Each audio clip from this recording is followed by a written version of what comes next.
એટલે સદગુરુ કેવા હોય તો કે એમને પૂજાવાની કામના ના હોય, પૂજાવાની. સદગુરુ કેવા હોય કે એમને સંસારની કોઈ વિનાશી ચીજની ઈચ્છા ના હોય, લક્ષ્મીની ઈચ્છા ના હોય, વિષયની ઈચ્છા ના હોય કે આ મોટો આશ્રમ બનાવું, મોટું મકાન બનાવું, આમ કરું, આમ કરું, આમ કરું.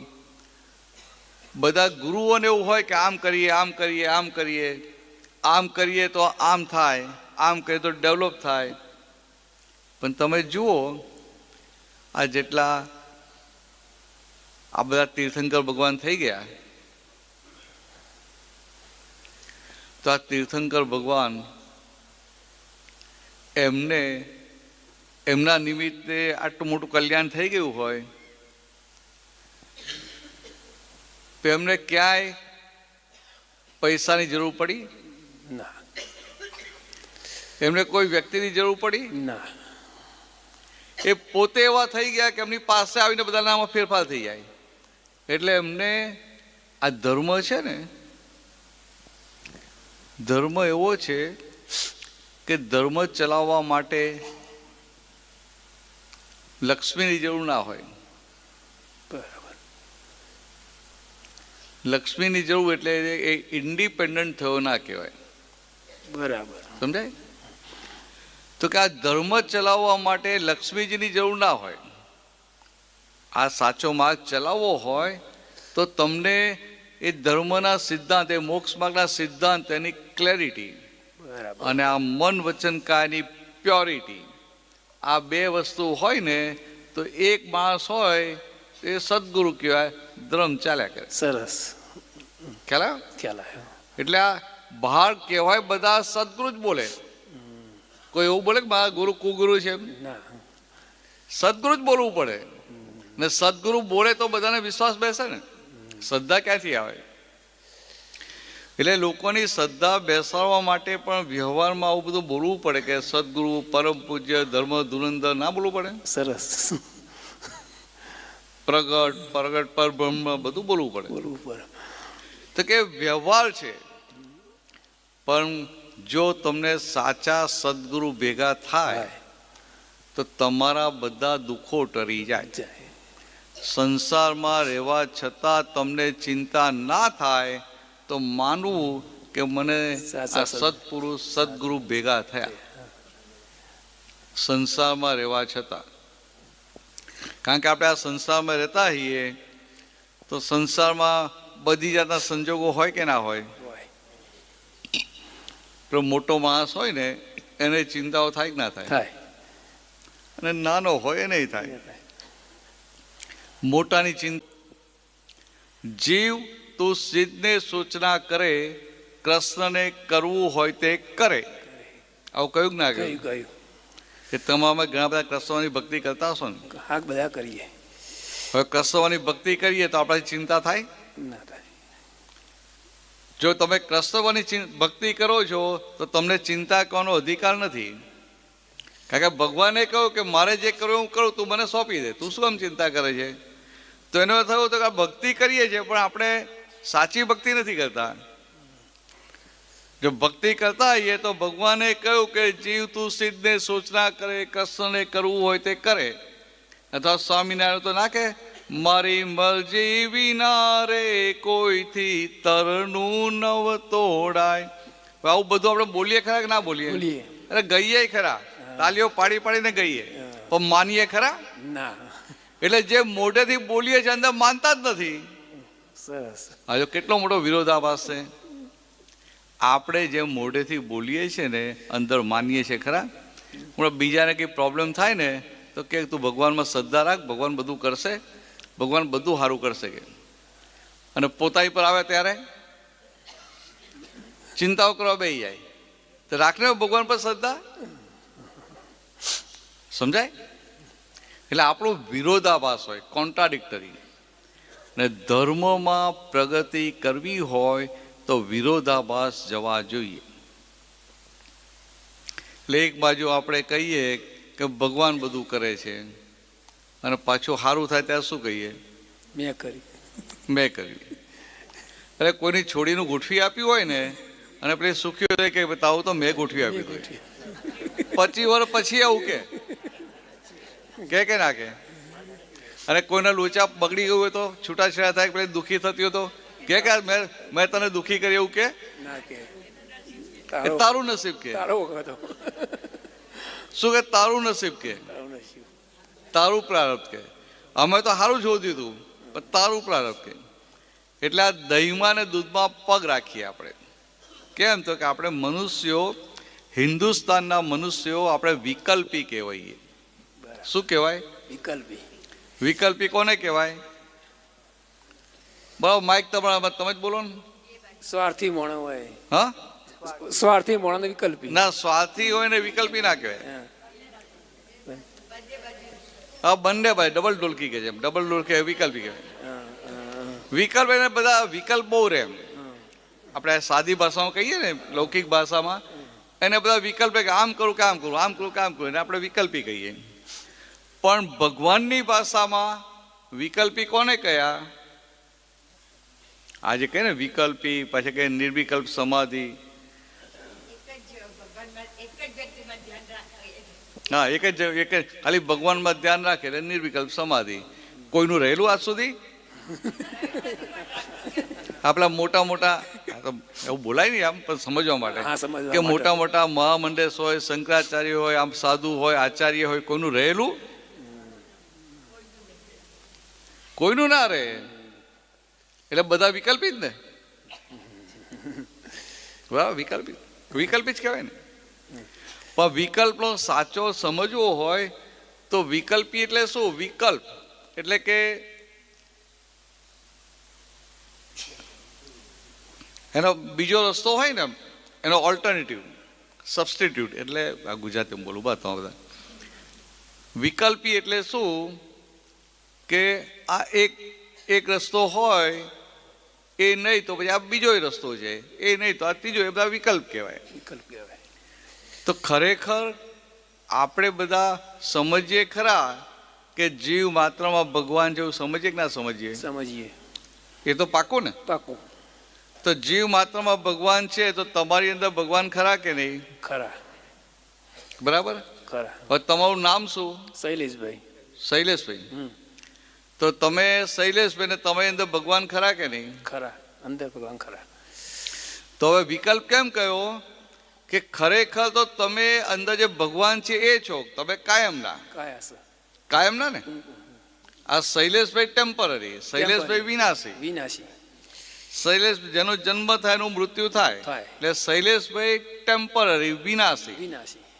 પણ તમને પૂછીએ કે પહેલા તમે હતા તો તમે શું કહો હા હતો પણ ક્યાં હતો મને ખબર નથી અને આ દેહ છૂટી જશે પછી ક્યાંક હશો કે નહીં હો હસ્યું. તો કે આ ક્યાંક હશું તો ખરા ને હા ક્યાં તો કે ખબર નથી ખબર નહીં. એનો શું થયો કે તમે અત્યારે છો પહેલા હતા બરાબર. અને ભવિષ્યમાં રહેવાના એટલે તમે પોતે કાયમ ના કે નહીં કાયમ ના અને ભગવાન કાયમ ના હોય કે વિનાશી હોય કાયમ ના હોય. ભગવાન અવિનાશી કાયમ ના હોય એટલે કે તમે પોતે જ ભગવાન છો બરાબર. પણ તમે પોતે ભગવાન છો પણ ભગવાન થઈને રહેતા નથી એનો વિકલ્પ થઈને શૈલેષભાઈને થઈને રહો છો માટે તમને વિકલ્પી કહેવાય સરસ. સમજાય વાત છે બહેનો સમજાય સમજાય. ખરેખર આપણે બોલીએ ખરા કે મારી મય ભગવાન જીવ માત્રમાં ભગવાન પણ આપણે એટલું સમજીએ કે ના સમજીએ કે ભગવાન એ અવિનાશી હોય ભગવાન કાયમ ના હોય કાયમ ના હોય. હવે આપણે પુનર્જન્મમાં માનીએ એટલે આપણે ના બોલીએ કે ભાઈ આ દેહ મળ્યો એ પહેલાં હું હતો અત્યારે છું અને જ્યારે આયુષ્ય કર્મ પૂરું થશે પછી ક્યાંક જન્મ તો લઈશ ને પછી હું રહેવાનો એટલે કે આપણે પોતે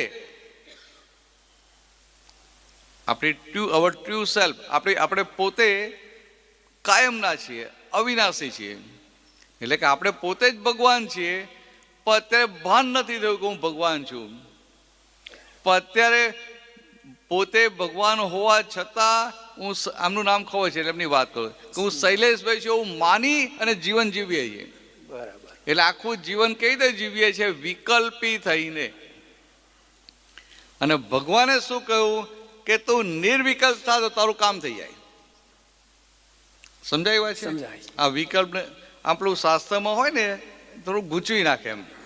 આ તમને સહેલું સટ સમજાઈ જાય કે આ વિકલ્પ આનો પોતે છે આત્મા, એનો ઓલ્ટરનેટિવ થઈને, એનો સબસ્ટિટ્યૂટ થઈને જીવન જીવે છે, માટે વિકલ્પી થઈ ગયું. અને વિકલ્પી બધા કેવા હોય? સુખી હોય કે દુઃખી હોય? દુઃખી હોય. દુઃખી હોય. તમે કેવા છો? આમ દુઃખી જ કહેવાય ને. ના, એવું ને, કેવા છો? દુઃખી છો કે સુખી છો? જાણી માનીએ તો સુખી, ના માનીએ તો ના ના, એવું તમે ગોળ ગોળ વાત ના કરો, મને તમે ગુચવશો નહીં. હું સીધો પ્રશ્ન કરું છું કે તમે દુઃખી છો કે સુખી છો?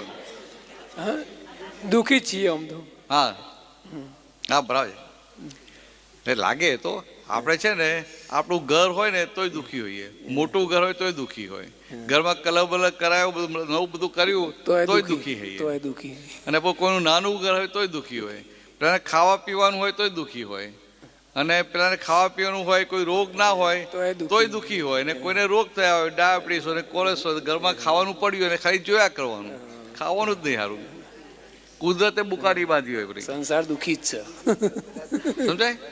આમ તો ના ગાંઠે, પણ પેલા ડૉક્ટર કહે કે તમને આ ડાયાબિટીસ નહીં ખાવાનું, બહુ તકલીફ થઈ જશે, તારું સામે હોય ને તોય ખવાય નહીં. તો કે આ દુઃખી થાય કે ના થાય? જ્યાં ને ત્યાં દુઃખી હોય. વિકલ્પીની બીજી તે તમારી રીતે આમ સામાન્ય ભાવ તમને વ્યાખ્યા કરીએ. આપણા હિન્દુસ્તાનના લોકો વિકલ્પી કહેવાય, બહારના લોકો સહજ હોય, એટલે એમને બહુ બધા બધી માથાઉટ ના હોય. આ પ્રાણીઓ છે ને બધા, એ બધા વિકલ્પી ના કહેવાય, બધા સહજ કહેવાય. નિર્વિકલ્પે ના કહેવાય, પણ સહજ કહેવાય. તો કેવું હોય કે આપણે હિન્દુસ્તાનના લોકો કેવા હોઈએ? તો ખોટું ના લાગે તો બધું કહું તો? હા, સમજ લેવી હે ને તો બીજી વાર નહીં આવું પછી. ના ના ના. આપણે વિકલ્પી લોકો કેવા હોઈએ કે આપણે ઘરે હઈએ અને આપણને 99 સુખ હોય અને એક દુઃખ હોય ને, તો 99 સુખને ભૂલી જઈએ અને એક દુઃખને યાદ કરીને દુઃખી દુઃખી થઈ જઈએ. એને વિકલ્પી કહેવાય. સમજાઈ ગયું? હવે તમે બધા એવા છો કે નથી? છીએ ને? હાવ તો હાવ જ આટલું બોલો છો કે છીએ તો સારું છે. હવે આપણે બોલીએ ને કે અમે હા સારું, આ બધા સુખ હોવા છતાં દુઃખી છીએ. બધા સુખ તો છે પણ છતાંય દુઃખી છે ને. પૈસો છે તોય દુઃખી છે, ઘરમાં છોકરાઓ છે, વહુ છે તોય દુઃખી છે, ગાડી છે તોય દુઃખી છે, મકાન છે તોય દુઃખી છે. તો કે આ બધું છે તોય દુઃખી છે, તો કઈ જાતનો માણસ તું? કોને ના હોય ને દુઃખી હોય જુદી વાત છે, પણ બધું હોય તોય દુઃખી, તો કે આ તું વિકલ્પી છે. બરાબર. અને આ આપણે હિન્દુસ્તાની ને એટલે નિર્વિકલ્પ થવું એ આપણા જીવનનું ધ્યેય. સમજાય? નિર્વિકલ્પ થવું એ આપણા જીવનનું છેલ્લામાં છેલ્લું ધ્યેય. ભગવાન બધા નિર્વિકલ્પ હોય. ભગવાન રામ છે, ભગવાન મહાવીર છે, એ બધા નિર્વિકલ્પ કહેવાય. નિર્વિકલ્પ. સરસ. પૂછો ચાલો ત્યારે આગળ. હવે આપણે થોડી થોડી વાત કરી લઈશું, આપણો કલાક પૂરો થઈ જાય. ના તો વધારે જ નહીં, 2 કલાક. જય સચ્ચિદાનંદ. જય સચ્ચિદાનંદ. આપણે દાદાની ભક્તિ તો કરવી જ છે અને પાઠ બી કરવો છે નિયમિત, બરાબર. પરંતુ મને સંભળાતું નથી, ધીરે ધીરે બોલો ને, આ પડઘો પડે. હા, આપણે ભક્તિ કરવી છે, ભક્તિ કરી, હા દાદાની, અને પાઠ બી નિયમિત કરવો છે, બરાબર. પણ આપણા ઘરની અંદર આપણો દીકરો કે માતા પિતા કે દાદા દાદી ગુજરી ગયા હોય તો એમના ફોટા ઘરની અંદર રાખી શકાય, એમને પગે લાગી શકાય, યાદ કરી શકાય? હા, બધું રખાય. ઘરમાં કોઈ ગુજરી ગયું હોય ને, હા, તો એના ફોટા બોટા મુકાય. બરાબર. યાદ કરીએ તો એમાં કોઈ ખોટું નથી. યાદ કરજો, વાંધો નહીં. તો મને કાલે પણ શું યાદ કરો છો? અમને તમે દુઃખ આપ્યું એ યાદ કરો છો ને? ના, દીકરો સારો હોય, આપણને કોઈ દિવસ એના તરફથી આપણને કોઈ તકલીફ ના પડી હોય એટલે યાદ આવે. બાકી જો દીકરો દારૂડિયો હોય ને ઘરમાં પીને આવતો હોય ને આપણને મારતો હોય તો આપણે એવું કહી દઈએ કે ચલો ને અહીંથી ગયો તે. એટલે હું એ જ કહું છું, ફોટા મૂકવા હોય ને તો 2 દીકરો હોય, એકે સુખ આપ્યું હોય એનોય મૂકવાનો, અને એકાદ દારૂ પીને આવતો હોય, ધમાલ કરતો હોય, દુઃખ આપતો હોય એનોય મૂકવાનો. બાકી એમને તો ભગવાન થવાય. એમને પગે લાગવામાં કે એમને યાદ કરવામાં કોઈ તકલીફ નહીં એમ ને? પગે લાગવામાં કે યાદ કરવામાં કોઈ ના, તકલીફ ના. નહીં. મુકાય મૂકજો ને. ઘરમાં વડીલ હોય, કોઈ ગુજરી ગયું તો એનો આ તો શું છે, આપણે હિન્દુસ્તાનમાં જે ફોટા મૂકીએ ને ત્યાં વડીલોના ફોટા મૂકે, ખાસ બરાબર. બાપાના, દાદાના, પરદાદાના બધાના મૂકે એમ. હા હા. હવે નવી જનરેશન આવી એને કંઈ પડી હોય, ના. એને ખબર ના હોય કે તારા દાદાનું નામ શું, ખબર ના હોય. અને આ જૂની જનરેશન બધું ખબર જ ના હોય, બરાબર. ફટફટ બોલી જાય. પાછું કે આપણે તો આ પાંચમી પેઢીએ તો આપણું એક જ થડિયું કહેવાય એમ કે ના કે પાંચ પેલા બીજા આવ્યા હોય પિતરાઈ હોય તો કે આપણે 3 પેઢીએ આપણે એક થઈએ એમ કે 5 પેઢી એક થઈએ કે ના કે બધી ગણતરી હોય. કે અને અત્યારના છોકરાઓને એના એના કઝિન હોય ને પિતરાઈ હોય એની ખબર ના હોય, મળતોય ના હોય. બરાબર. એ કયા ગામમાં રહેતો, પેલો કયા ગામમાં રહેતો હોય. ભેગો થાય ને તો 15-20 વર્ષે ભેગો થયો, પછી કે આ તારો કઝિન થાય તો કે એમ, હા ચલો હાલો, હાય કેમ છે, સારું છે એમ કહીને જતા રહે. પછી કોઈ આત્મીયતા ના હોય. બહાર રહેતા એટલે ના હોય નહીં. અને અહીંયા બધાની જોડે રહે છે કંઈક થોડું હોય નહીં. એટલે જ આપણે હિન્દુસ્તાનમાં એવું કહે કે પેલું પિયરનું કૂતરું આવે ને તો સારું લાગે. એટલે બરાબર છે, પાછો સમજવા માટે. એટલે તમે જે કહ્યું ને ફોટા મૂકજો, કંઈ વાંધો નથી. ના, એટલે કાલે મેં એક તમારા નીચે જ્ઞાન લેતા મહાત્મા ખરા ને એમના જોડે મારે ચર્ચા થઈ કે મેં મારા બાબાના નામની એક યુટ્યુબ ચેનલ બનાવી છે, ધાર્મિક ચેનલ બનાવી છે કે જેની અંદર આવા ધાર્મિક પ્રોગ્રામો જ હું મૂકું છું. બરાબર. તો પછી મેં એમને વાત કરી એટલે કે ના ના આ બધું ના કરાય, દીકરાને યાદ ના કરાય, આપણા મૃતક વ્યક્તિઓને યાદ ના કરાય, તમે પ્રશ્ન કરજો સત્સંગની અંદર. એટલે મેં તમને પ્રશ્ન કર્યો. તમે યાદ કરો છો કે યાદ આવ્યા કરે છે? ના, એ યાદ આવ્યા કરે છે ને, હા, યાદ તો આવ્યા આપણને કરે. એના માટે જે મોહ છે ને એને લઈને યાદ આવ્યા કરે. બરાબર. હવે તમારો મોહ કાઢું ને એને કહું કે યાદ ના કરતા શું થાય? બાવાના બેવું બગડે. બેવું બગડે. ખ્યાલ આવે તમને? સમજાય છે? આ તમારા કોઈના પત્ની કે પતિ મરી ગયા તો એને એનો પતિ યાદ આવ્યા કરે કે યાદ કરવો પડે? યાદ કેમ આવે? તો કે પતિ ગયો ને એને લઈને જે દુઃખ પડે છે એને લઈને યાદ આવે. પતિ હતા તો દર મહિને પૈસા આપતા હતા, પતિ હતા તો આ છોકરાના હોશિયારા નહોતા એટલે પોતાના દુઃખને લઈને યાદ આવે છે. બાકી કોણ રામતારીમાં યાદ કરે? પડી છે કોઈને? પણ છતાંય આ વાત સમજાય નહીં કે આ યાદ કેમ આવે છે. સમજાય? એક સમજવા માટે. એટલે કોઈ વ્યક્તિનું મૃત્યુ થાય તો પાછળ દુઃખી થાય, રડે, પણ ખરેખર રડે છે શું? તો કે આ હવે ગયો એટલે મને આવા દુઃખો પડશે, મને આવી તકલીફ પડશે, એને લઈને રડે છે. હવે કેટલી બધી ગડબડ થઈ જાય હવે. વાત સાચી. આ તો બહાર નહીં બોલો ને પછી આવું બધું સમજવા માટે. પછી કોઈને ત્યાં કોઈનું મૃત્યુ થયું રડતા હોય તો કે તમારે કે ધણી ગયા ને હવે તમને તકલીફ પડશે એટલે તમે રડો છો, આવું પાછા ના કહેતા. પાછા પેલો તમને વડે તમે ના કહે ત્યાં તો અમને તીવરી શિબિરમાં ગયા ને ત્યાં પેલા આપતો પુત્રોએ કહેલું કે તો પાછા બધા મને મારવા આવે પાછા વગર લેવા, મને હેરાન કરી મૂકો તમે. સમજાય? સમજાઈ ગયું. એટલે આ બધા જે સંસારમાં આપણા જે એકબીજા સાથે સંકળાયેલા છે સગાવાલા મિત્રો, એ બધા સાથે આપણે ઋણાનુબંધ સંબંધથી જોડાયેલા છે. અને જ્યાં સુધી આ ઋણાનુબંધ સંબંધો બધા છે ત્યાં સુધી સંસારમાં ભટકવું પડે. અને આ ઋણાનુબંધ સંબંધો ઉકેલાઈ જાય એટલે કે એના પ્રત્યે નવા રાગ દ્વેષ ના થાય ને આ બધા ઋણાનુબંધ સંબંધો ઉકેલાઈ જાય એટલે મોક્ષે જવાય. કેટલું સહેલું નથી? સહેલું છે. હા, મોક્ષે જવો તો આટલું જ, આ ઋણાનુબંધ સંબંધ ઉકેલવાના. તમારે બધાને મોક્ષે જવું છે? હા કે ના તો કહો પેલા, કે દેવ કે તેમાં જવું છે? મોક્ષે જ જવું છે? સાચું કહો છો? નામ દિલથી કહો છો? પાછળ તો કોઈ બોલતા જ નથી. એટલે જ હું એમને આગળ બોલાવતો હતો કે આગળ આવો એમ. પછી આગળ વાળા મોક્ષે જશે ને તમે રહી જશો. તમે દૂર છો ત્યાં મોટેથી બોલવું પડે. આ ધીરેથી બોલે તોય મને સંભળાય. એમ નહીં, મોક્ષે જ જવું છે આ બધાને, એટલે જ્ઞાન લેવા બી તૈયાર થયા છે, પણ જ્ઞાનવિધિનો પ્રોગ્રામ કઈ થયો નહીં. આ લોકો આશા રાખીને બેસી રહ્યા છે, બધા જ્ઞાનવિધિ વગરના જ છે. હવે જ્ઞાન પ્રોગ્રામ ના થયો કોની બોલ? તમારી પુણ્ય કાચી પછી ના ગોઠવાયો, સમજાય? એટલે ભાવના પાકી કરજો, ભાવના પાકી કરજો. હવે કયા પ્રસંગમાં આવવાના તમે?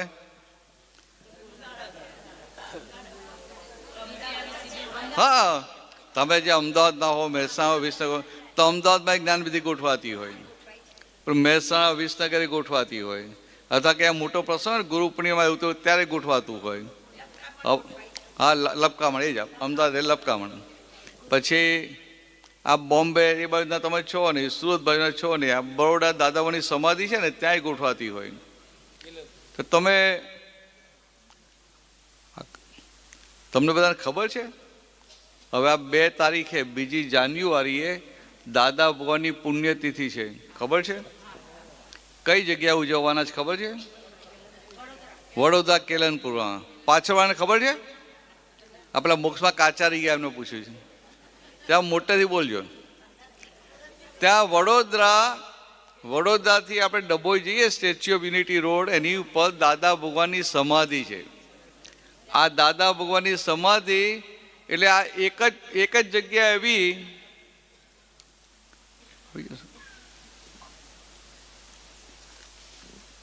દાદા ભગવાનની જે સમાધિ છે ને કેલનપુરમાં, તો એ દાદા ભગવાનની પોતાની જમીન.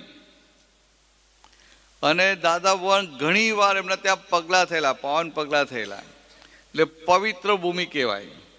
અને એમાંય દાદા ભગવાનનો દેહ વિલય થયા પછી એમના અંતિમ સંસ્કાર ત્યાં કરેલા, એટલે પવિત્ર ભૂમિ, આખું પવિત્ર વાતાવરણ. ત્યાં આ 1, 2 જાન્યુઆરી દાદા ભગવાનની પુણ્યતિથિ નિમિત્તે મોટો પ્રોગ્રામ છે. તો તમારામાંથી જેટલાથી અવાય એટલા આવજો. અવાય કે ના અવાય? બધા રિટાયર્ડ છો ને, બહુને આપી દીધું છે ને કે ચાવીઓ જોડે રાખી છે? હા, એટલે આવી જજો, સમજાય? એટલે તમે જ્યાં હો ને ત્યાં પેલું મેસેજ આપી દો કે અમે આવવાના છીએ, એટલે એટલી વ્યવસ્થા વધારે કરે. હું તો આ તમને કહું તો 50 વધારે આવી જાવ તો હા ભાઈ, ત્યાં આપણે વ્યવસ્થા કરવી પડે ને. શું નામ તારું? રુજુતા. હા, રુજુતા વ્યવસ્થા કરવી પડે ને. પણ તમે એકદમ ટપકી પડે તો એ કરી નાખે લોકો એવા છે, ચિંતા ના કરતા, પણ ઇન્ફોર્મ કરેલું હોય તો સારું. અને કારણ કે હવે થોડા દિવસ પછી જ આવે છે, તો હા, અહીંયા તો મારું ચાલે નહીં ને, એટલે મારાથી કશું ના થાય એમ. પણ ત્યાં તમને કહું કે આમ ત્યાં 1 ને 2 કયો વાર આવે છે?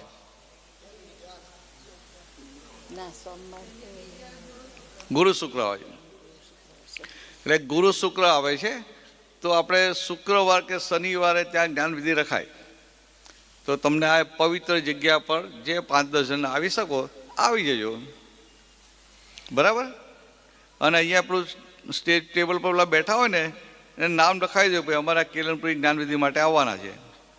અને એ ના થાય તો પછી તમે જે એરિયાના હો ને, આ અમદાવાદ બાજુના, વિસનગર, મહેસાણા બાજુના, ત્યાં બધે થયા જ કરતી હોય છે. એ તમારે ત્યાં લખાવી દો, ભાઈ આ બાજુ અમારી તરફ હોય ત્યાં મને ઇન્ફોર્મ કરજો, એટલે તમને જણાવશે. પણ આ પ્રયોગ કરવા જેવો છે, સમજાય? આ પ્રયોગ કરવા જેવો છે.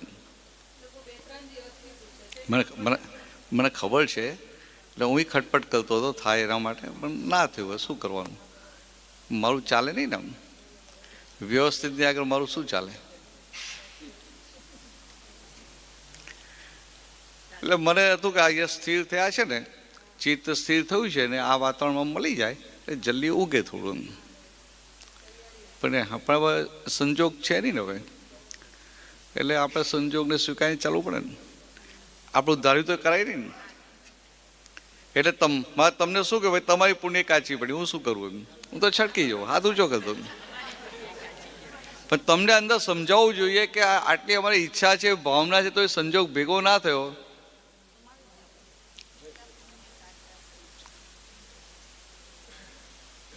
હવે 20-25 જણ છે ને, મને ખ્યાલ છે. પણ વાંધો નહીં, ભાવના રાખજો. અને દાદાને પ્રાર્થના કરજો કે આ દેહ છૂટે ને એ પહેલાં અમને આ દ્રષ્ટિ પ્રાપ્ત થઈ જાય. હા બોલો, શું પ્રશ્ન છે? એટલે આ કોઈનો પ્રશ્ન આવડે? હા હા, તમે પૂછી લો, ચાલો. હાલો, હા બોલો. જય સચ્ચિદાનંદ. હવે મારો પ્રશ્ન એ છે કે કામ, ક્રોધ, લોભ, મોહ, અભિમાન અને ઈર્ષા, હમ બીજું છે દયા, ધર્મ, નીતિ, પ્રેમ અને ક્ષમા. હમ આ કયા રસ્તે કોણ લઈ જાય છે, કેવી રીતે આપણે એને અંદરથી જેમ જન્મ્યાથી મરણ થાય ત્યાં સુધી આ વસ્તુ આપણી પાસે છે, એ કેવી રીતે ચાલે છે, કોણ કરે છે, કેમ કરે છે, એ જાણવું છે. હા, આ બીજું કોઈ ના કરે. એ આપણું જે અજ્ઞાનતા છે ને, અજ્ઞાનતા જ કરાવડાવે. ભગવાન ના કરે કે બીજો ના કરાવે. પણ આપણે આત્મા ને પરમાત્મા અંદર છે, એ કેવી રીતે કામ કરે છે? ના, એ આત્મા કે પરમાત્મા અંદર કશું કરે નહીં, એમની હાજરી હોય. એમની હાજરી હોય, પણ એ જીવની અજ્ઞાનતાને લઈને આ બધું કામ કરાવે. આજે અંદર જે તમે કહ્યું ને ક્રોધ ને આપણે જ માન, કરીએ છીએ. આ ક્રોધ ને લોભ ને બધું કહ્યું ને, એ અજ્ઞાનતાને લઈને ઊભું થાય. અજ્ઞાનતા. અજ્ઞાનતાને લઈને, ને અજ્ઞાનતા જાય એટલે આ બધું ઓગળી જાય. ત્રણ ગુણો આપણામાં, સદગુણ, રજોગુણ ને તમોગુણ, એ કેવી રીતે હોય છે? એટલે ત્રણ ગુણ કયા? પ્રકૃતિ, એ ત્રણ ગુણને પ્રકૃતિના ત્રણ ગુણો કયા: સત્વગુણ, રજોગુણ અને તમોગુણ. સત્વગુણી એટલે એ સાત્વિક હોય એકદમ, એટલે આમ કોઈને આપણું હેરાન ના કરે, કોઈને દુઃખ ના આપે. પછી રજોગુણી હોય, જ્યાં ધકમક વાળો હોય, શાંતિથી બેસે નહીં. અને તમોગુણી હોય એને એ જેને તેને હરી કરી આવે. લાઈટ, આમ લાઈટ ભાષામાં કહીએ બરાબર, એ તો એ તમોગુણી. તો હવે આ ત્રણ પ્રકૃતિના ગુણો છે. અને જગતના બધા જ ધર્મો, હિન્દુ હોય કે મુસ્લિમ હોય કે ક્રિશ્ચિયન હોય કે પારસી હોય કે કોઈ પણ હોય ને, એ બધા શું શીખવાડે કે તમારી આ પ્રકૃતિનામાં સત્વ ગુણો એટલે સારા ગુણો ખીલવો, સારા ગુણો ખીલવો એવું કે. એટલે કે ભાઈ તમે આ ક્રિશ્ચનો કે લવધાય નેબર, તારા પડોશીને પણ પ્રેમથી રહેજે એમ. પછી આપણે કે ભાઈ કોઈને દુઃખ ના આપવું, ખોટું ના બોલવું, હિંસા ના કરવી. એટલે કે સાત્વિક ગુણોને ડેવલપ કરે. અને એ વસ્તુ સારી છે, ખોટી નથી. પણ પાછો પેલા કૃષ્ણ ભગવાન ખરા ને, ગીતા અમને લખેલી ને, ગીતા તે કૃષ્ણ ભગવાન એમને પાછું ગીતામાં શું કહ્યું? પેલો અર્જુન એને પેલું યુદ્ધ કરવાનું આવ્યું,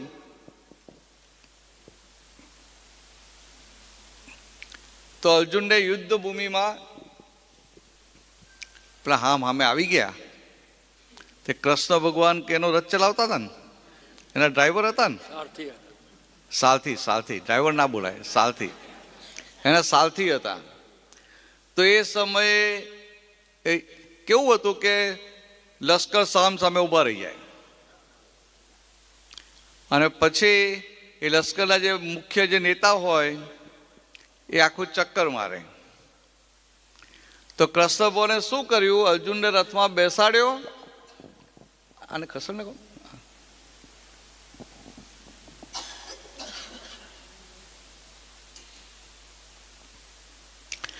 કૃષ્ણ ભગવાને અર્જુનને રથમાં બેસાડ્યો અને યુદ્ધ ભૂમિનું આખું ચક્કર માર્યું. અને શું કીધું કે જો આ બધા તારા મિત્રો છે એમને બચાવવાના, અને કે આ બધા તારા દુશ્મનો છે એમને મારવાના. તો અર્જુનને શું થયું કે આ જે મારા દુશ્મનો છે એમાં તો મારા પિતૃઓ છે, એમાં મારા સગાવાલા છે, મારા મિત્રો છે, પછી એના ગુરુ હતા કે મારા ગુરુ પણ છે, પાછા એમના પિતામહ હતા કે મારા પિતામહ પણ છે, દાદા. તો એને થયું કે આ મારા ગુરુને, મારા પિતામહને, મારા ભાઈઓને મારું તો મને સુખ કઈ રીતે મળે? હા, એને વિષાદ ઉભો થયો છે. પહેલું ચેપ્ટર છે ને ગીતાનું, વિષાદ યોગા. એટલે એને આ વિષાદ ઊભો થયો. પણ કેવી રીતે? તો કે આ વિષાદ ઊભો થયો મમતાને લીધે. મારા મારા મારા મારાને મારું તો મને સુખ કેવી રીતે આવે? તો કે મમતાને લઈને વિષાદ ઊભો થયો. એટલે પછી બહુ લાંબુ નથી કરતો, એટલે ભગવાનને એ પોતાનું ગાંડીવ ધનુષ્ય રથમાં મૂકી દે છે અને નક્કી કે મારે લડવું નથી. પણ વાત કોઈ જોડે કરે? તે હામે જ કૃષ્ણ હતા એટલે કૃષ્ણ જોડે વાત કરે અને એમાં આ ગીતા આખી બહાર આવી. તો અર્જુન સત્વગુણનું ઓઠું લઈ અને ભગવાનને આર્ગ્યુમેન્ટ કરે છે કે આ તો મારા સગા છે, અમને તો મરાય નહીં ને, મારા બધા નજીકના સગા, એને મારું તો મને ભાઈ સુખ કેવી રીતે મળે? આવું સત્વગુણનું ઓઠું લઈ અને આર્ગ્યુમેન્ટ કર્યા કરે છે. તો ભગવાન એને બધું સમજાવે છે. એમાં સમજાવતા સમજાવતા એક જગ્યાએ કહે છે ત્રૈગુણ્યા વિષયા વેદા નિસ્ત્રૈગુણ્યો ભવાર્જુન. તો કે આ પ્રકૃતિ જે છે એ ત્રિગુણાત્મક છે, સત્વગુણી, રજોગુણી, તમોગુણી. અને શું કહે છે અર્જુનને? નિસ્ત્રય ગુણ્યા ભવાર્જુન, કે આ પ્રકૃતિના 3 ગુણોથી તું પર થા. તું જો આ પ્રકૃતિની બહાર નીકળીશ તો તારું કામ થશે. અને આખું જગત શું કરે? સાત્વિક પ્રકૃતિ ખીલવવા માટે મહેનત કર કરે. હવે આ કૃષ્ણ ભગવાને જ કહ્યું છે ને, હવે મારે કૃષ્ણ ભગવાને ખોટા કહેવા કે આ જગતને ખોટું કહેવું? ના, કોઈને ખોટા ના કહેવાય મારાથી. હા, કઈ રીતે કહેવાય? જગત કઈ ખોટું કહેવાય? એટલે ભાઈ કશું નથી કરતા, કઈ નહીં, સત્વગુણ તો ખીલવે છે તો બીજાને દુઃખ તો ઓછું આપશે. પણ ભગવાને, કૃષ્ણ ભગવાને એક્ઝેક્ટ વાત કરી કે આ તો બધા કોના ગુણો છે? પ્રકૃતિના ગુણો છે, તારા નથી. સમજાય? તારા એટલે કે તું અંદર જે ચેતન સ્વરૂપ છું એના નથી, પ્રકૃતિના ગુણો છે. અને પ્રકૃતિના ગુણો એ જુદા હોય. પ્રકૃતિના ગુણો બધા વિનાશી હોય. આજે સાત્વિક હોય તો કાલે રજોગુણી થાય, પાછો તમોગુણી થાય. એનું પેલું પિત્ત વાયુને કપ બદલાય તો પ્રકૃતિ બદલાઈ જાય. તો શું કરવાનું? એટલે હિન્દુસ્તાનનો માણસ હોય ને, કાયમનો સાત્વિક ના હોય, કાયમનો રજોગુણી ના હોય ને કાયમનો તમોગુણી ના હોય. ક્યારે પલટી મારે ને કઈ ઠેકાણું નહીં. કાચિંડા કરતા જલ્દી પલટી મારે. સમજાય? તમારે ત્યાં માણસ નોકરી કરતો હોય, એકદમ ઓનેસ્ટ હોય, પણ ક્યારે ચોરી કરી નાખે અને તક મળે ને કશું કહેવાય નહીં. જ્યારે ફોરેનના લોકો કેવા હોય કે જેવો હોય એવો જ આખી જિંદગી હોય. એ ઓનેસ્ટ તો આખી જિંદગી ઓનેસ્ટ જ હોય. એ કામ બરાબર કરતો આખી જિંદગી બરાબર કરે, અને કામ ઓછું કરતો તો આખી જિંદગી ઓછું જ કરે. હવે જપના નામ જપનો સ્મિત કહે છે કે ભગવાનનું નામ સતત લયા કરો, હું તમારું બધું કામ કરીશ, એવું ગીતામાં કીધેલું. હા, તો શું કહે ત્યારે? એવું જ કહે ને. હા, આ બીજા બધા બહાર જેને મારઠોક કરી આવે એના કરતા કે મારું નામ લીધા કરે હકડો તો બેસે કે. સમજાય? આ ઘરે હોય તો શું કરે? ટીવી પર બેસી જાય, સિરિયલ જુએ, આની કૂથલી કરે, આની કૂથલી કરે. તો એમાં તો લપસે, સ્લીપ થાય, જાનવર ગતિમાં જાય, નર્ક ગતિમાં જાય. તો ભગવાન શું કહે પછી? ભાઈ તું મારું નામ લીધા કરે તો એક જગ્યાએ તારું એ તો થશે, સ્થિર તો થાય. પાપ બાંધતો તો અટકશે. તેવું જ કેવું પડે ને. બરાબર. ભગવાન જે તમે તો શું કહો, આવું જ કેવું પડે. સમજાય? પણ આપણે શું ભગવાનનો શબ્દ પકડીએ છીએ, ભગવાનનો આશય પકડવાનો છે, શબ્દ નથી પકડવાનો. પછી આ પકડીને પછી આપણે કંઈક ચાલો મારા ફેરવ્યા જ કરે, પાછી પેલી ગૌમુખમાં મારા રાખે ને આખો ફેરવ્યા કરે. ભાઈ કેમ ગૌમુખમાં રાખી? તો કોઈ જોઈ જાય કે આપણું પુણ્ય લઈ જાય કે એવું હોય છે? ના, તો પેલા અંદર ગૌમુખમાં નાખીને કેમ મારા ફેરવે? હા હા, પણ ગપચાવે તો ગપચાઈ જાય, કોઈ જુએ નહીં. નહીં ના ના, કેટલી થઈ એ ખબર ના પડે એટલા માટે. કેટલી થઈ કે ના થઈ, કેટલી થઈ આપણે ગણવાની નથી. એટલે હા, ગણવાનું નહીં. એટલે હા, વાંધો નહીં. એટલે હું શું કહેવા શું માગું છું હા હા કે આપણું ચિત્ત બધા કે સંસારમાં વેર વિખેર હોય ત્યાં ભગવાનનું નામ દે જ્યાં થોડું સ્થિર થાય તો સારી વસ્તુ છે ને. હા આ મંદિરમાં કેમ જાય છે? બરાબર મંદિરમાં ભગવાનને આમ જાત જાતના શણગાર સજાયા હોય, પેલા ગોવાર ભોગના દર્શન હોય, બાર ભોગના દર્શન હોય, શણગારના હોય, તો શણગારના દર્શન ખાસ જાય ભાઈ. કેવો મુગટ પહેરાયો છે ને કેવો હાર પહેર્યો છે ને કેવા વાઘા છે ને બધું જુએ કે ના જુએ? એટલે એ બધું જુએ ને એટલે એનું ભગવાનમાં ચિત્ત ચોંટી જાય. એટલે જેટલો વખત ભગવાનમાં ચિત્ત ચોંટ્યું એટલો વખત સંસારમાંથી ચિત્ત ઉખડ્યું. એટલે એનો ફાયદો થાય કે ના થાય? થાય થાય અને આ જે ભગવાનમાં ચિત્ત ચોંટ્યું એ ભગવાનને ઓળખ્યા વગર ચોંટ્યું. અને ભગવાનને ઓળખીને ચોંટે એનું કામ જ થઈ જાય. એ એની મહી રહેલા ભગવાન ખુલ્લા થઈ જાય, પોતે ભગવાન થઈ જાય, એવું કામ થઈ જાય. ભગવાનનું કામ શૈલેષભાઈ સમજાય? આ ભગવાનને ઓળખ્યા વગર ચીજ ચોંટે તોય કેટલું મોટું કામ થઈ જાય, તો ભગવાનને ઓળખીને ચોંટે એની તો વાત જ શું કરવાની? ભગવાન જ થઈ જાય. એટલે કવિરાજે એક પદમાં લખ્યું છે, જેનું નિધિધ્યાસન કરે, એટલે કે જેનું નિધિધ્યાસન કરે એટલે કે જેના મુખારવિંદનું ધ્યાન કરે ને એવો થઈ જાય. તો કોનું નિધિધ્યાસન કરવું? તો કે આવા પ્યોર પુરુષ હોય ને એનું કરવું. પણ આપણે આખું કોનું નિધિધ્યાસન રહે? બોલજો ને, કોનું રહે?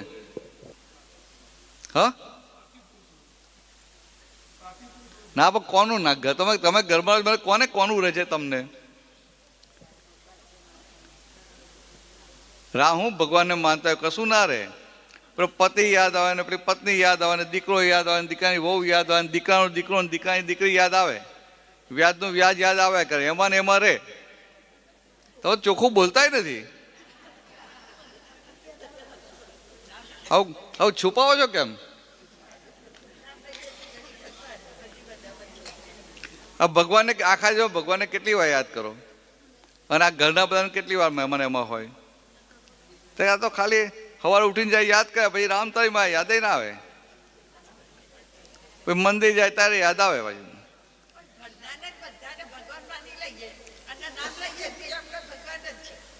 પણ માની લઈએ નહીં, એનામાં ભગવાન દેખાવા જોઈએ. એકદમ ના દેખાય, નહીં ધીરે ધીરે દેખાય. પણ મને કોઈને ધીરે ધીરે દેખાયેલા ખરા? એવું નહીં, હું તો તમને સીધું પૂછું છું. કોઈને તમે કોઈ ધીરે ધીરે દેખાય, પાંચ સુધી કોઈને ધીરે ધીરે દેખાયેલા? કો તારી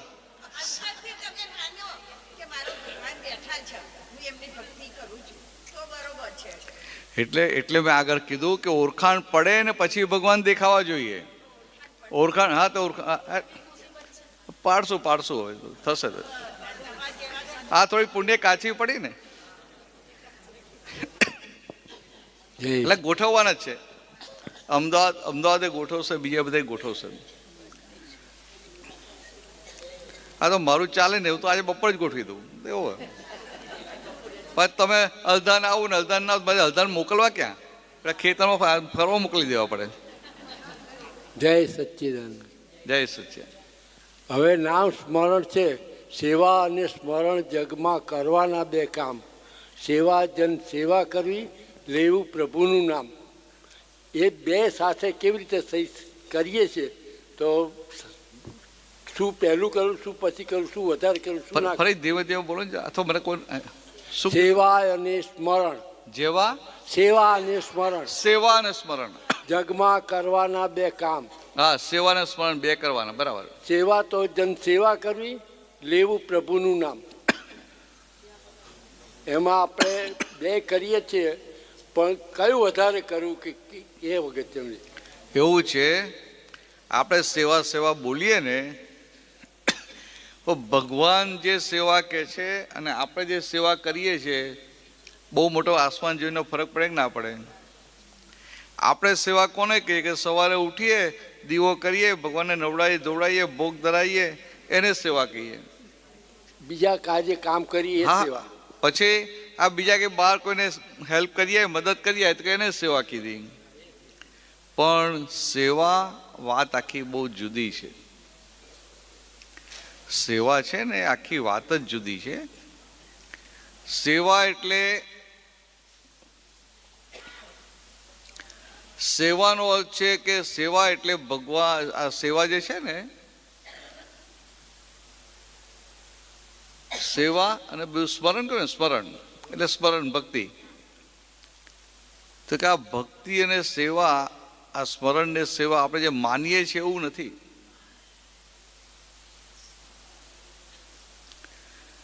સેવા, સાચી સેવા ક્યારે કહેવાય? જ્યાં સુધી અંદર એવું હોય કે હું સેવા કરું છું ત્યાં સુધી એને એવું હોય કે હું એની પર ઉપકાર કરું છું, ત્યાં સુધી એને સેવા કહેવાય નહીં. સમજાય? પણ એની અંદર ભગવાન છે અને ઓહો હો, મને આ ભગવાનની સેવા કરવાનો લાભ મળ્યો છે, આવું અંદર લઘુપણું રહે ત્યારે ભગવાન એને સેવા કહી. સમજાય? આપણે તો શું કે કંઈક તકલીફ પડી એમ તો કે આ કંઈક આમ આ ફ્લડ આવ્યું ને પેલાને ખાવા પીવાનું નથી, તો જેને ખાવા પીવાનું આપીએ એટલે આપણા મેં સેવા કરી. પણ જ્યારે આપતા તો કેવું રહે કે જ્યારે હું આમ અંદર અંદર છાતી કરી જ ફૂલે, જો હું કેટલી સેવા કરું છું, કે મેં કેટલા પૈસા ખર્ચ્યા. પછી 10 જણને કહે ખરો હું આમ કરી આવ્યો, આમ કરી. સમજાય? સમજવા માટે. પણ સેવા કોને કહેવાય?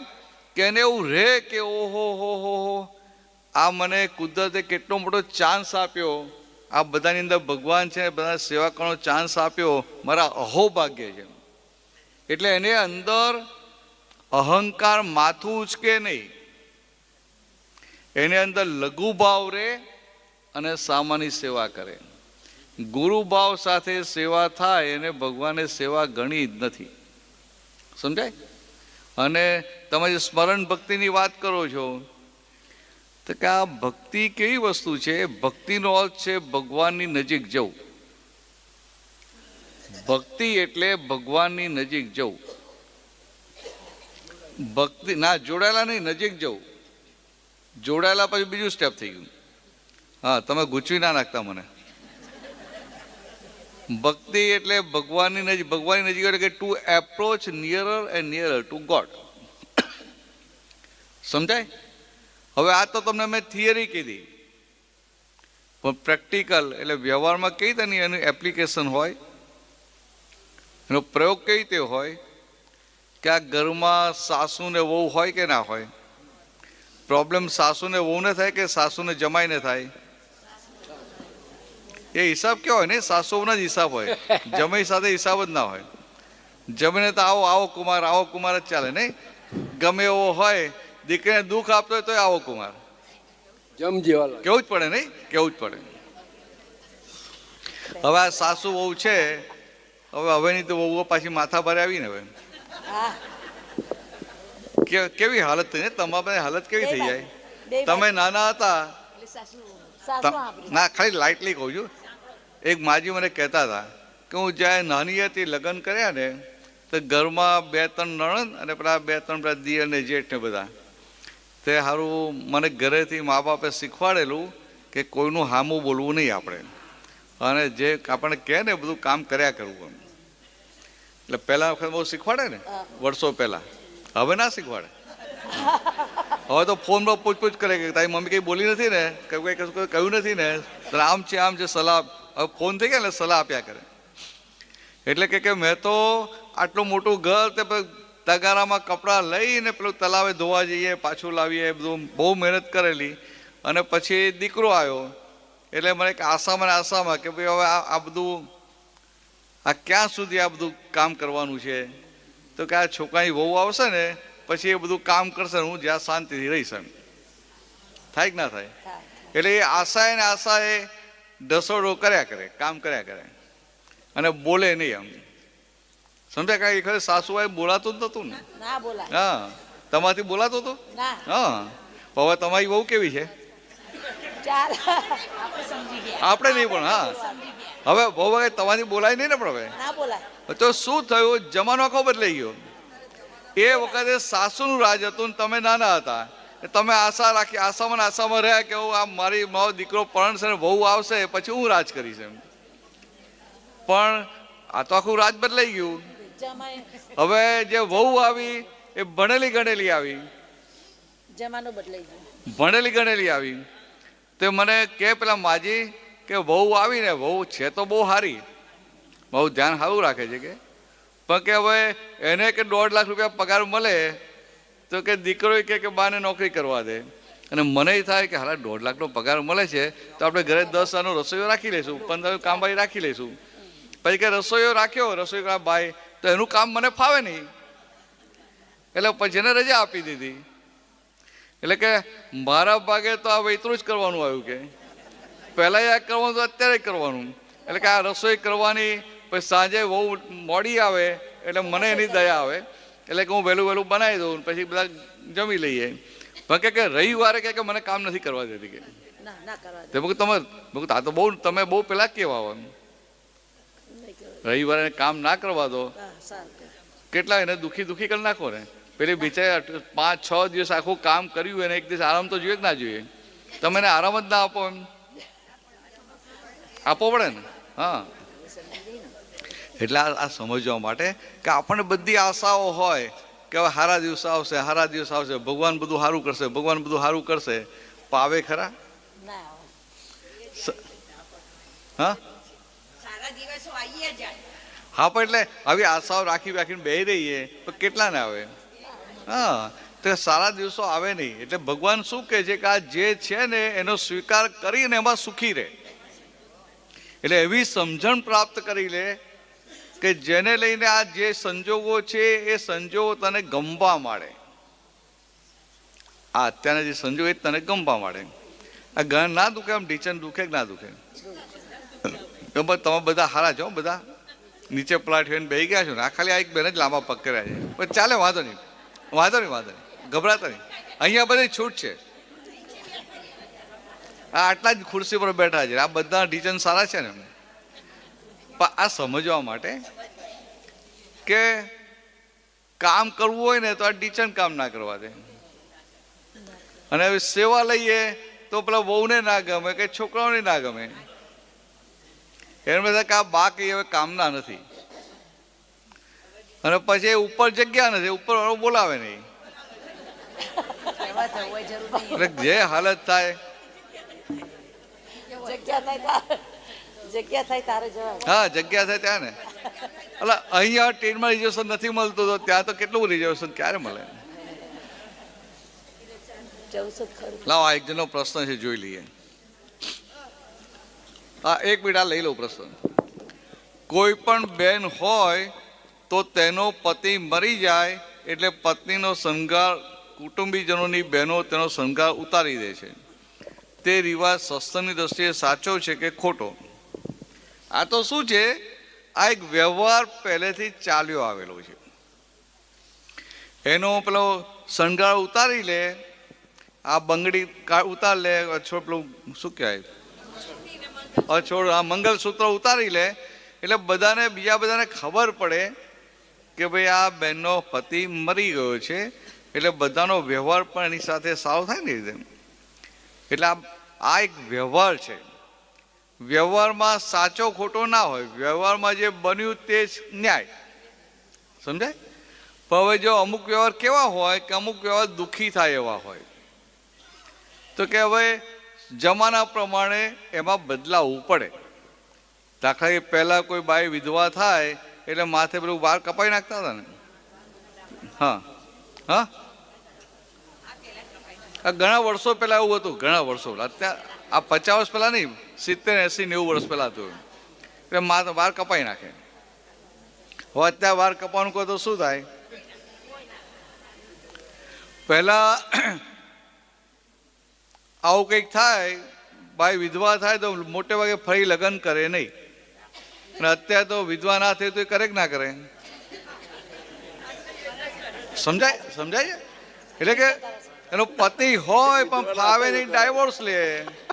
ડાયવોર્સ ફરી લગ્ન કરે કે ના કરે? હવે તમે કહો કે આ ડાયવોર્સ થયા તું સંઘાર ઉતારી નાખ તો ગમે ને? અરે કે એને ઉતારે હું કામ ઉતારું? એમ થાય કે ના થાય? સમજાય? એટલે આ બધો વ્યવહાર છે અને વ્યવહાર સમય સંજોગ પ્રમાણે બદલાયા કરે. એટલે જે સમય સંજોગ પ્રમાણે બદલાતું હોય એમાં સાચું ખોટું હોય નહીં, એનો આપણો જ્યાં ત્યાં ઉકેલ લાવવાનો હોય. બોલો, તમે શું પ્રશ્ન કરતા હતા? હા, જય સચ્ચિદાનંદ. જય સચ્ચિદાનંદ. આપણે ઘર મંદિરમાં દેવના ફોટા સાથે દેવી માતાજીના ફોટા સાથે રાખી પૂજા કરી શકાય કે નહીં? આમાં એવું છે કે ફોટા બધા મુકાય પણ વિનય સાથે મુકાય, વિનય ધર્મ. એટલે કે આ ભગવાનના ફોટા હોય અને દેવદેવીઓના ફોટા હોય તો ભગવાનના ફોટા જરા ઉપર હોય અને દેવદેવીઓના થોડા નીચે હોય. બરાબર. સમજાય? ભગવાન એટલે કે આ રામ, ભગવાન રામ છે કે ભગવાન મહાવીર છે એ બધા ફોટા ઉપર હોય. પછી આ હનુમાનજી છે, માતાજી છે થોડા નીચે હોય. બરાબર. એટલે એનો નિયમ કેવો છે? મંદિર બનાવે તો નિયમ કેવો હોય કે જે મુખ્ય પ્રતિષ્ઠ એ મૂર્તિ હોય ને, હા, ધારો કે મુખ્ય મૂર્તિ રામની હોય તો રામની જે આંખો હોય એનાથી બીજા બધા મૂર્તિઓની આંખો નીચી હોય બરાબર. હાઈટમાં. એટલે ધારો કે આ રામની મૂકીને પછી બહાર માતાજી ને હનુમાનજી મૂક્યા છે તો માતાજીની મૂર્તિ એમનાથી આમ થોડું આમ નીચે આવે, બરાબર. હનુમાનજીની મૂર્તિ નીચે આવે. સમજાય? આવો વ્યવહારિક વિનય હોય, બરાબર. મુકાય, સાથે મુકાય. દેવો અને ભગવાનની મૂર્તિ સાથે મુકાય આપણા દેવસ્થાનમાં. બરાબર. બાર તો આખો ગોખલો જુદો થઈ એટલે જુદી કહેવાય. જય સચ્ચિદાનંદ.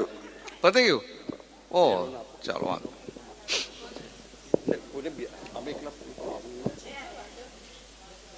હા, એ બધું છે. પણ આપણે એક ભૂલ શું કરતા આવીએ કે આપણા વડીલો હોય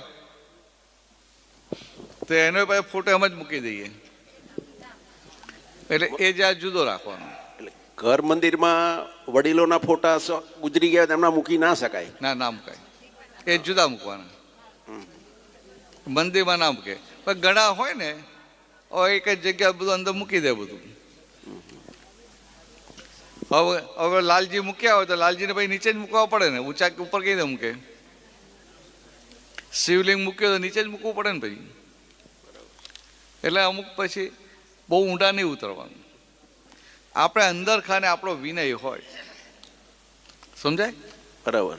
અને આ બધા ભગવાન જે થઈ ગયા એ ભગવાન બધા મુક્ત કહેવાય. સંસારમાં રહેવા છતાં સંપૂર્ણ મુક્ત થયા હોય એને ભગવાન કહેવાય. દાખલા ભગવાન રામ હતા તો સંસારમાં જતા ને, રાજા હતા, રાજ્ય હતું, યુદ્ધ લડ્યા, 14 વર્ષ વનવાસમાં ગયા, પણ છતાંય એ મુક્તના મુક્ત હતા. એમને આ કશું અડતું નહોતું. બરાબર. સમજાય? કશું અડે નહીં. નહીં તો કશું અડતું હોય તો એમને બધાની ભૂલો દેખાય કે ના દેખાય? તમને તમારા ભાઈનો વ્યવહાર ખૂંચતો હોય તો ભાઈની ભૂલો દેખાય કે ના દેખાય? દેખાય, દેખાય. એટલે આ ભૂલ દેખાય ત્યાં સુધી ભગવાન થયા નથી.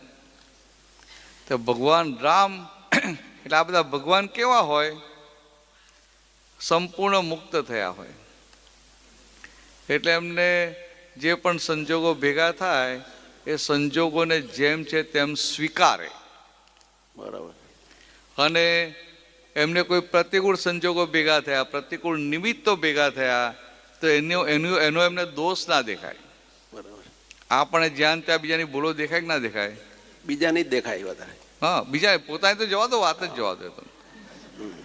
પોતાની બે ચાર મોટી મોટી દેખાય કે આ થોડો મને ગુસ્સો આવી જાય એમ, એવું આમ બે ચાર મોટું મોટું. પણ બીજાનું તો આખું ફૂલ સ્કેપ ભરીને દેખાય. પાછળ ઉપર લખી નાખે અને પછી હાસ્ય બંધ નાખે. પછી ના રહેવાય ને તો સપ્લિમેન્ટરી માંગે. સપ્લિમેન્ટરી. પણ પોતાની 3-4 જ દેખાય. ખ્યાલ આવ્યો તમને? તમારી ભૂલ કેટલી દેખાય અને વહુની કેટલી દેખાય? અમારા અમે આમ કરતા, તમે આમ નથી કરતા. બધું થાય કે ના થાય? નાની નાની વસ્તુમાં દેખાય. અને બધાને એવું લાગે હું સાચો જ છું. તો કે આ જેટલા ભગવાન થઈ ગયા ને એ બધા ભગવાન કેવા હતા કે એમને આ દુનિયામાં કોઈની ભૂલ દેખાય નહીં. આખી એમની દ્રષ્ટિ નિર્દોષ દ્રષ્ટિ હોય. એટલે કોઈ ગમે તે કરે ને ઊંધું છતું કરે તો એની ભૂલ એને નિર્દોષ દેખાય, અને આપણને કોઈ છતું કરતો હોય ને તો એ દોષિત દેખાય. એટલે ભગવાનમાં ને મનુષ્યમાં ફરક કેટલો, બીજો કોઈ ફરક નહીં. આ ભૂલો દેખાતી બંધ થઈ એટલે તમે ભગવાન કેવા? ભગવાન થવું છે? બધાને થવું જોઈએ ને ભગવાન તો. પાછા યાર તમે ખરા છો. પણ બોલો તમે આવું કેમ? હું તમને સીધું પૂછું છું ભગવાન થવું છે તો તમારે હા કે ના પડે? બધાને જ થવું છે. આ તમે બધાને થવું છે એટલે શું થયું? હું તમને પૂછું છું બાપા, આ તમારી કેટલી પુણ્ય કહેવાય કે આ 1 to 1 ભેગા થવાનું થાય ને તમને સીધો પૂછું છું કે ભાઈ ભગવાન થવું છે તો રોફથી કેવું હા ભાઈ મારે થવું છે કે નથી થવું? એમ તમારે થવું છે ને? હા જો આ કેટલા કરે આખી જિંદગી ભક્તિ તો કે ના ભગવાન થવું છે, પણ તમને બીક લાગે નહીં કે હારું? બીક ના થાય. હા હારું ભગવાન થઈ જાય શું થાય પાછું? એક બેન તો મને કહેતા ના ના ના ભગવાન નથી થવું. કે હું કેમ શું થયું? અરે કે ભગવાન તો કેટલા મોટા, આપણાથી ભગવાન થવાય કે? આપણે તો કે ભગવાનની ભક્તિ કરવાની. એમ સમજાય? આ સમજવા માટે તો કે હવે એની માન્યતા ખોટી નથી. અને એકવાર તો આવું પૂછ્યું ને તમારે ભગવાન થવું છે, તો એક નાનો છોકરો હતો એની મમ્મી જોડે બેઠેલો હશે આમ 8-9 વર્ષનો. તે આમ ધ્યાનથી હાંભરાબર કરતો હતો. મેં પૂછ્યું બેટા તારે ભગવાન થવું છે? તો એ જરા વિચારમાં પડી ગયો. આમ 2-4 સેકન્ડ જોયું પછી મને કે હિન્દીમાં બોલ નહીં અંકલ મુझे ભગવાન નહીં બનના હે. એટલે મેં કહું સારું આમ વિચારીને બોલે છે ને એટલે કંઈક એની પાસે રીઝન છે, કારણ છે. તો મેં એવું કેમ તારે ભગવાન નથી થવું? તો એને શું કીધું કે હું આ ભગવાન હોય ને જગતના બધા દુઃખી લોકો ભગવાનને યાદ કરે. બરાબર છે? એને જે સમજાવ્યું એ કે અત્યારે આપણે ઇન્ડિયામાં છે તો કે આ ભારતના દુઃખી લોકો યાદ કરે. આ દિવસ છે એટલે અહીંયા રાત પડે તો કે અમેરિકામાં દિવસ ત્યાંના દુઃખી લોકો યાદ કરે. તો કે હું સૂઈ જાઉં ક્યારે? એટલે કે મારે ભગવાન નથી થવું. સમજાય?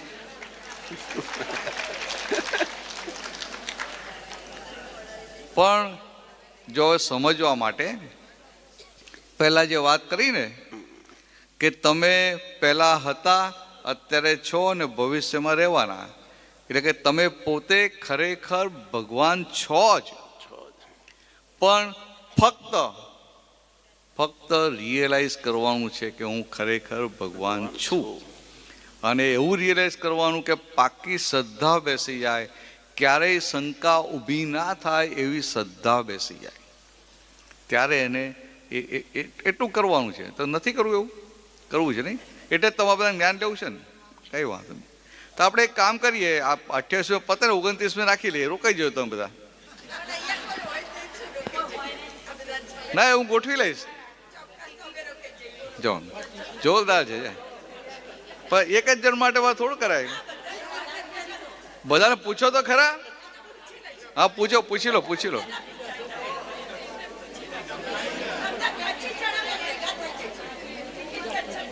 હા જો રોફ છે, ટિકિટ કેન્સલ કરાવી દઈશું કઈ? ના હા સાચી વાત છે.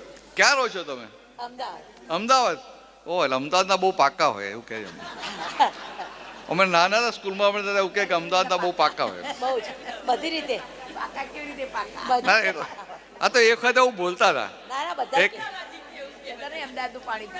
હા ના એટલે એવું કે એક 9 નડિયાદના 9 ને એક અમદાવાદી એવું કંઈક બોલતા હતા.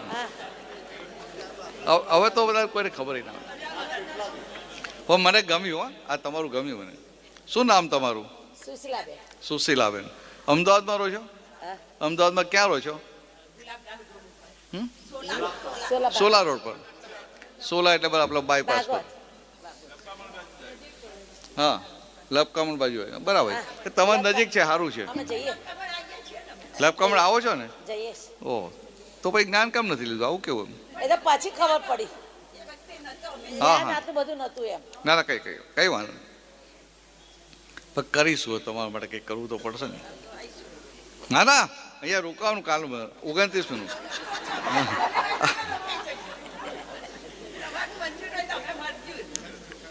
જો ભાઈ આમની આટલી તૈયારી છે. રુજુતા જોજે ભાઈ.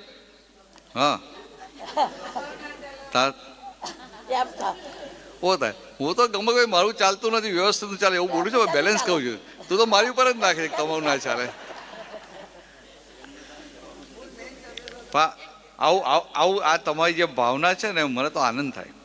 દાદા ભગવાન હોય ને આવી ભાવનાવાળા મળે ને ત્યાં તો આમ કૃપા ઉતરી જાય બહુ. અને આ તો આ શેના માટે આપણું આ નક્કી પણ છે? પોતે પોતાના માટે, પોતે કોણ છે જાણવાનું છે એના માટે. પણ બધા આવજો ખરા પુણ્યતિથિમાં, દાદા આશીર્વાદ લઈ લેવાના. એ દિવસે દાદાની સમાધિ છે ત્યાં. આ 2 દિવસ 4 દિવસમાંથી ક્યાંથી આવે? એટલે ઘેર બોલે ના જવાય.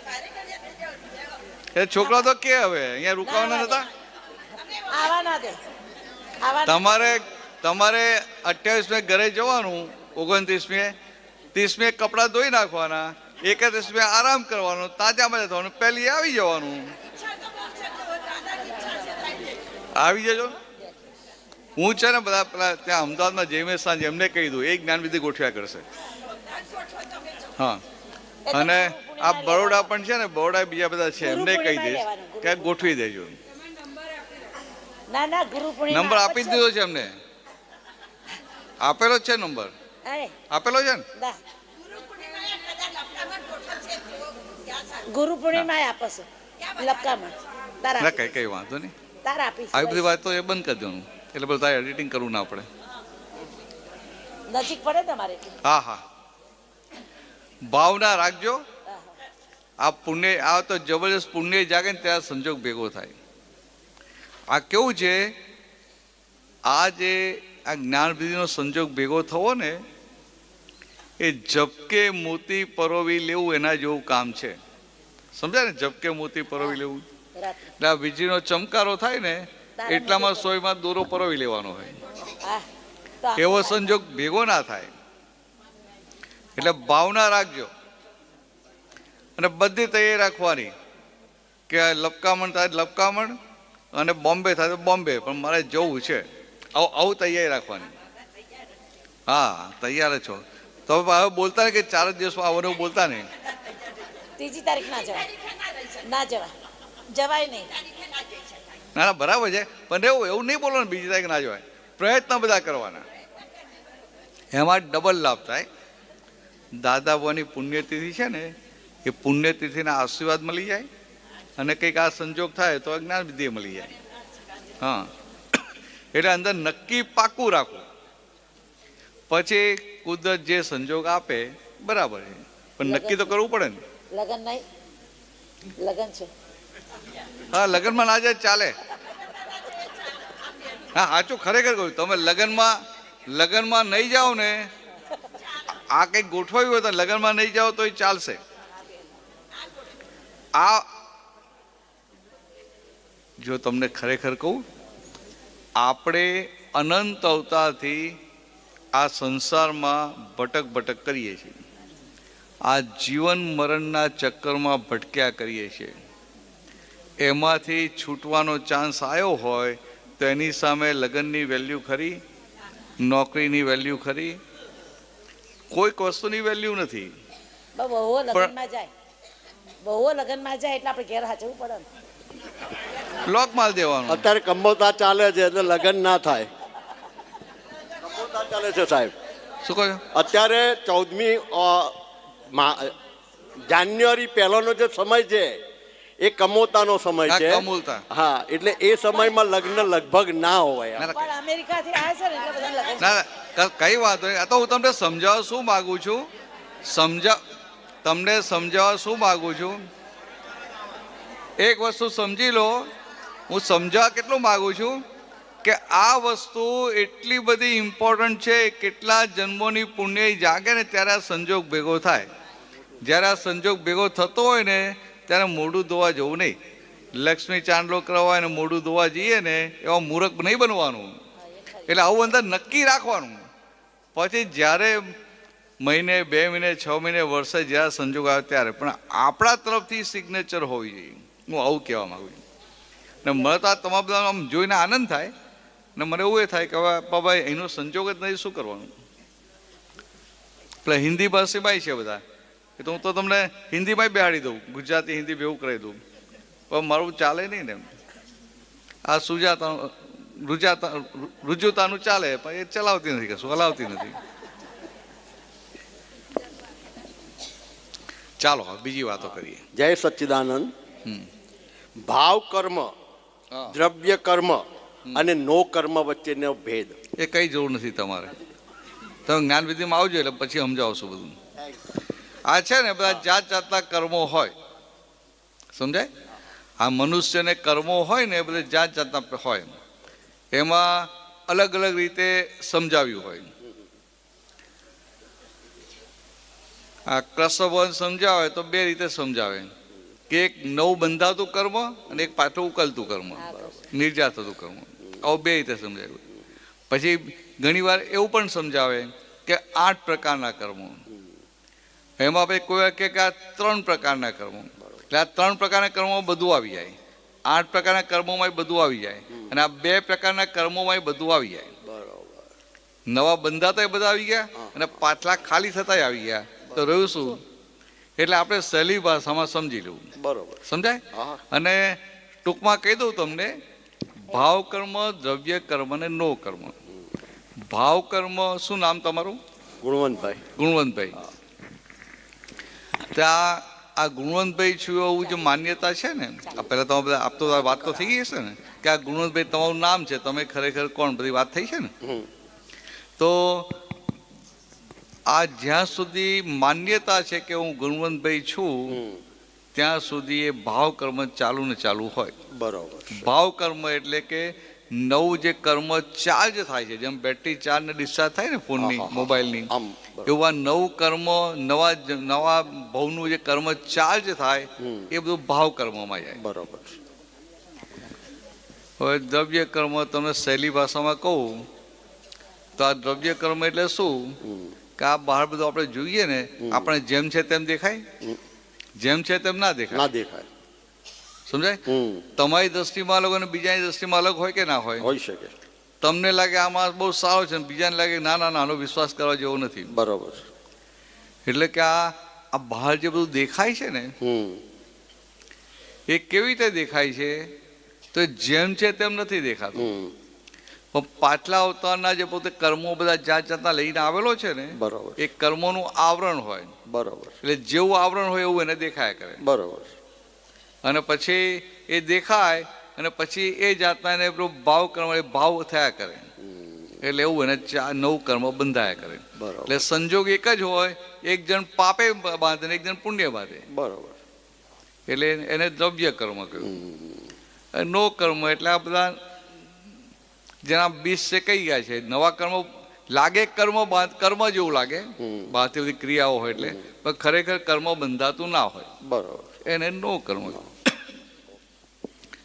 આમ શોર્ટમાં પણ એ બધું, આ બધું તમને છે ને જ્ઞાન વિધિ પછી સમજાવીશું, એ વધારે સમજાશે.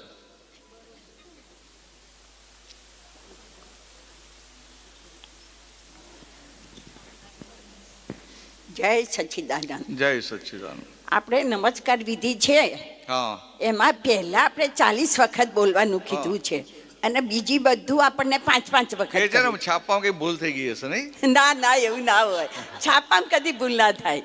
એનું કારણ શું? બસ એટલે આપણે 40 વખત એ બોલીએ, પેલું બધું 5-5 વાર બોલીએ, તે 40 વખત આપણે કેમ બોલવાનું છે એ મને સમજાવો. બરાબર. મને એમ તમને એવું થયું કે 5 ને બદલે 40 છપાઈ ગયું, કે 11 ને બદલે 40 છપાઈ ગયું, કઈ પ્રિન્ટિંગ મિસ્ટેક થઈ ગઈ એમ. આમાં કેવું છે કે આ દાદા ભગવાન જે થઈ ગયા ને એ કેવા હતા? તો કે આ એમને જે જ્ઞાન પ્રગટ થયું ને એટલે એમનામાં બુદ્ધિ ના રહી.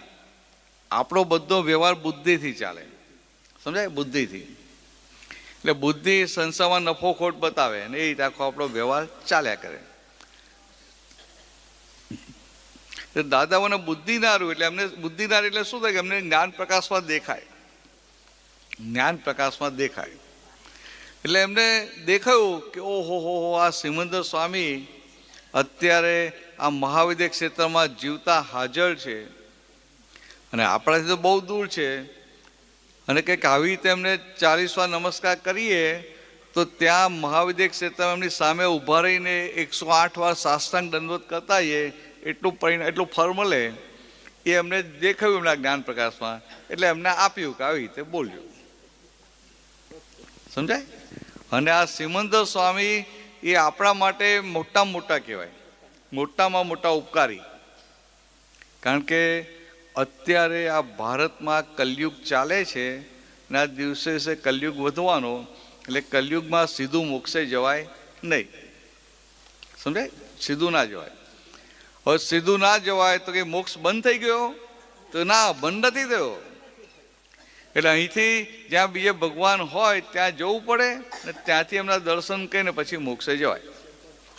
તો આ જે સિમંદર સ્વામી છે એ વર્તમાન તીર્થંકર કહેવાય. વર્તમાન એટલે કે અત્યારે હાજર હોય એવા. જેમ અત્યારે આપણે તમે મારી સામે હાજર છો ને એટલે તમે હાજર કહેવાય, પણ તમે ઉપર ગયા પછી હાજર ના કહેવાય. જતા નહીં, ઉતાવળ નથી, આ તો ખાલી વાત કરું. નહીં, જ્ઞાન લીધા કાંઈ જવાનું નથી આપણે. હા, રાખજો અંદર કે જ્ઞાન લઈને જ જવું છે. હા હા, જ્ઞાન લઈને પોતાનું કામ કાઢી પાક્કા ચોક્કસ થઈને જવું છે. હજી હજી તમને કેટલા વર્ષ થયા? જે વાતો કારા છે બધા 76 જ ને, એટલે કશું ના કહેવાય. એ તો 24 વર્ષ બાકી છે. કેમ આવું કેમ બોલે? એવું એટલું બધું નથી જીવવું? ના, પણ ભગવાનનું હોય તો બહુ સેવા કરે એવી છે ને. ના, પણ આ પછી હમણાં તો સેવા લેતા ના હોય, પછી તમને પેલું નવડાવવા પડે, કપડાં પહેરાવવા પડે, ખવડાવવું પડે, તો એ કરશે બધું? એવું નહીં, પણ ખાટલામાં આપવું તો પડે ને. હા, આપવું પડે ને. કરે એવી છે એટલે આપણે છે ને, આ તમને સમજાવું, કરે એવી ના હોય ને તોય રોપથી આ કરે એવી છે, આવી અંદર શ્રદ્ધા રાખવાની, કરે એવી છે ને કરશે એમ. એટલે આપણું નેગેટિવ ના થાય ને, એટલે આપણા અંદરથી પોઝિટિવ સ્પંદનો થાય આપણા અંતસ્કરણમાંથી, અને એ પોઝિટિવ સ્પંદન બહુને પહોંચે એટલે એનું થોડું આગુ પાછું હોય ને એ સીધું થઈ જાય. એટલે તમે કહો કે અત્યારે તો કહેજો, ભવિષ્યમાં કોને ખબર, તો એ ભાઈ નેગેટિવ થાય. એટલે આવું જ બોલવું ના, કરશે. હા, બહુ સારી છે, બહુ ડાય છે, કરશે કંઈક. એટલે આવું આપણે બોલવાનું. આવું એક ભાઈ છે ને, આ બોલવાથી કેટલો ફરક પડી જાય. તમે જેવું બોલો ને એવી અંદર અસરો થાય, અને અંદર અસરો થાય એટલે આપણા અંદરથી એવા સ્પંદનો જાય પછી. એટલે જેમ મોબાઈલમાં પેલા રિસીવ કરે ને બધું સિગ્નલ, એવું આ અંદર જાય ને પછી સામાનું સિગ્નલ આપણું સિગ્નલ સામાનું રિસીવર રિસીવ કરે, એટલે એને એવી અસરો પડે.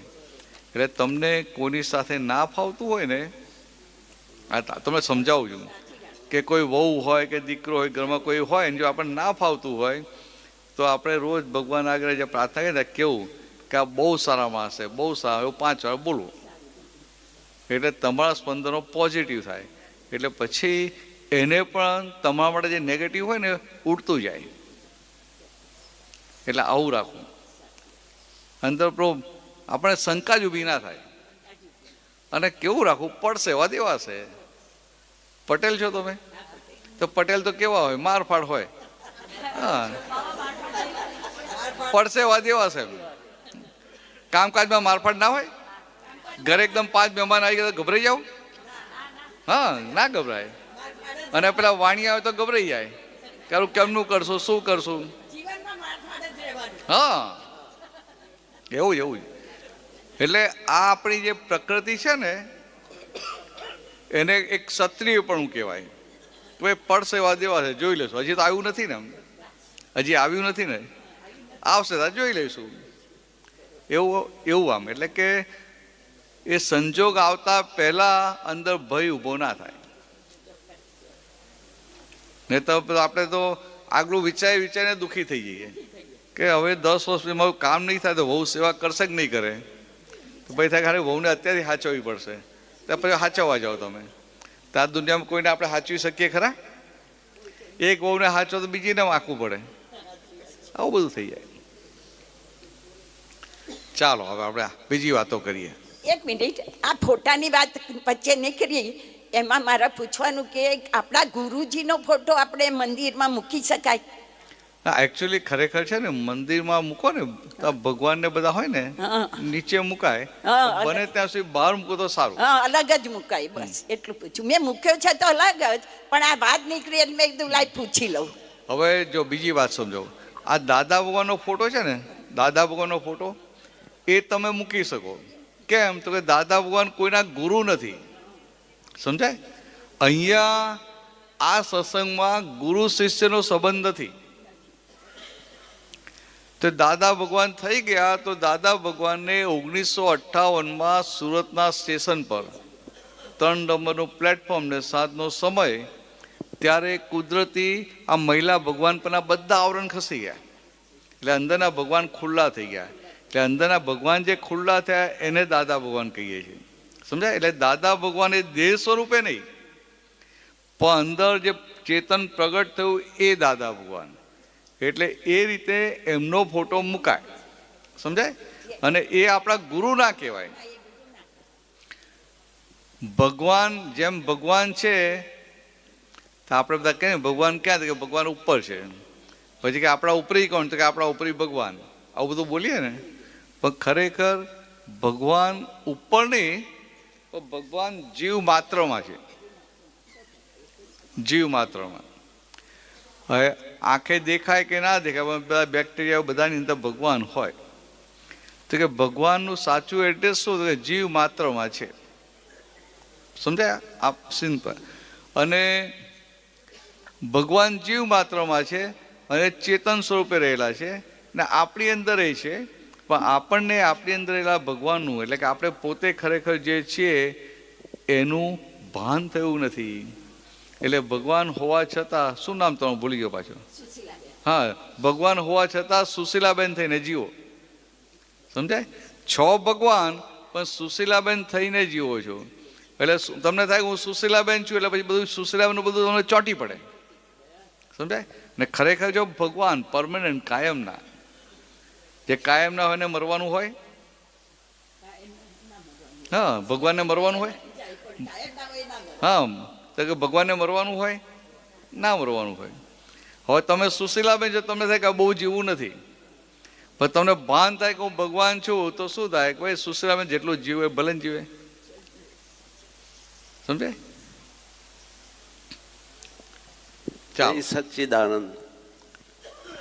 ભરત ક્ષેત્રે હાલ વિચરતા સર્વજ્ઞ શ્રી દાદા ભગવાનને નિશ્ચયથી અત્યંત ભક્તિપૂર્વક નમસ્કાર કરું છું. ભરત ક્ષેત્રે એટલે ભારત દેશ, એટલે આપણી જે પૃથ્વી છે ને એને ભરત ક્ષેત્ર કહેવાય. એટલે આમ અત્યારે પહેલા આપણો આ જે ધર્મ છે ને આખું ભરત ક્ષેત્ર પર હોય, ધીરે ધીરે ઓછું થતું જાય, બરાબર. કલયુગ આવતો ગયો ને. એવી જ રીતે વર્તમાને મહાવિદેય ક્ષેત્ર, એ મહાવિદ્ય ક્ષેત્ર એ જુદું ક્ષેત્ર છે, જુદી જગ્યા છે. જેમ આપણી પૃથ્વી છે ને, હા, જેમ આપણી પૃથ્વી છે એવી આ જે બ્રહ્માંડ છે, યુનિવર્સ, બ્રહ્માંડ, હા, બ્રહ્માંડમાં અત્યારે તો આપણને એવું જ ખબર છે ભાઈ આપણી પૃથ્વી પર મનુષ્યો છે, આપણી પૃથ્વી પર જીવો છે, બીજે જીવ છે એની હજી કોઈ લોકોને સાબિતી મળી નથી. પણ બ્રહ્માંડ બહુ મોટું છે, સમજાય?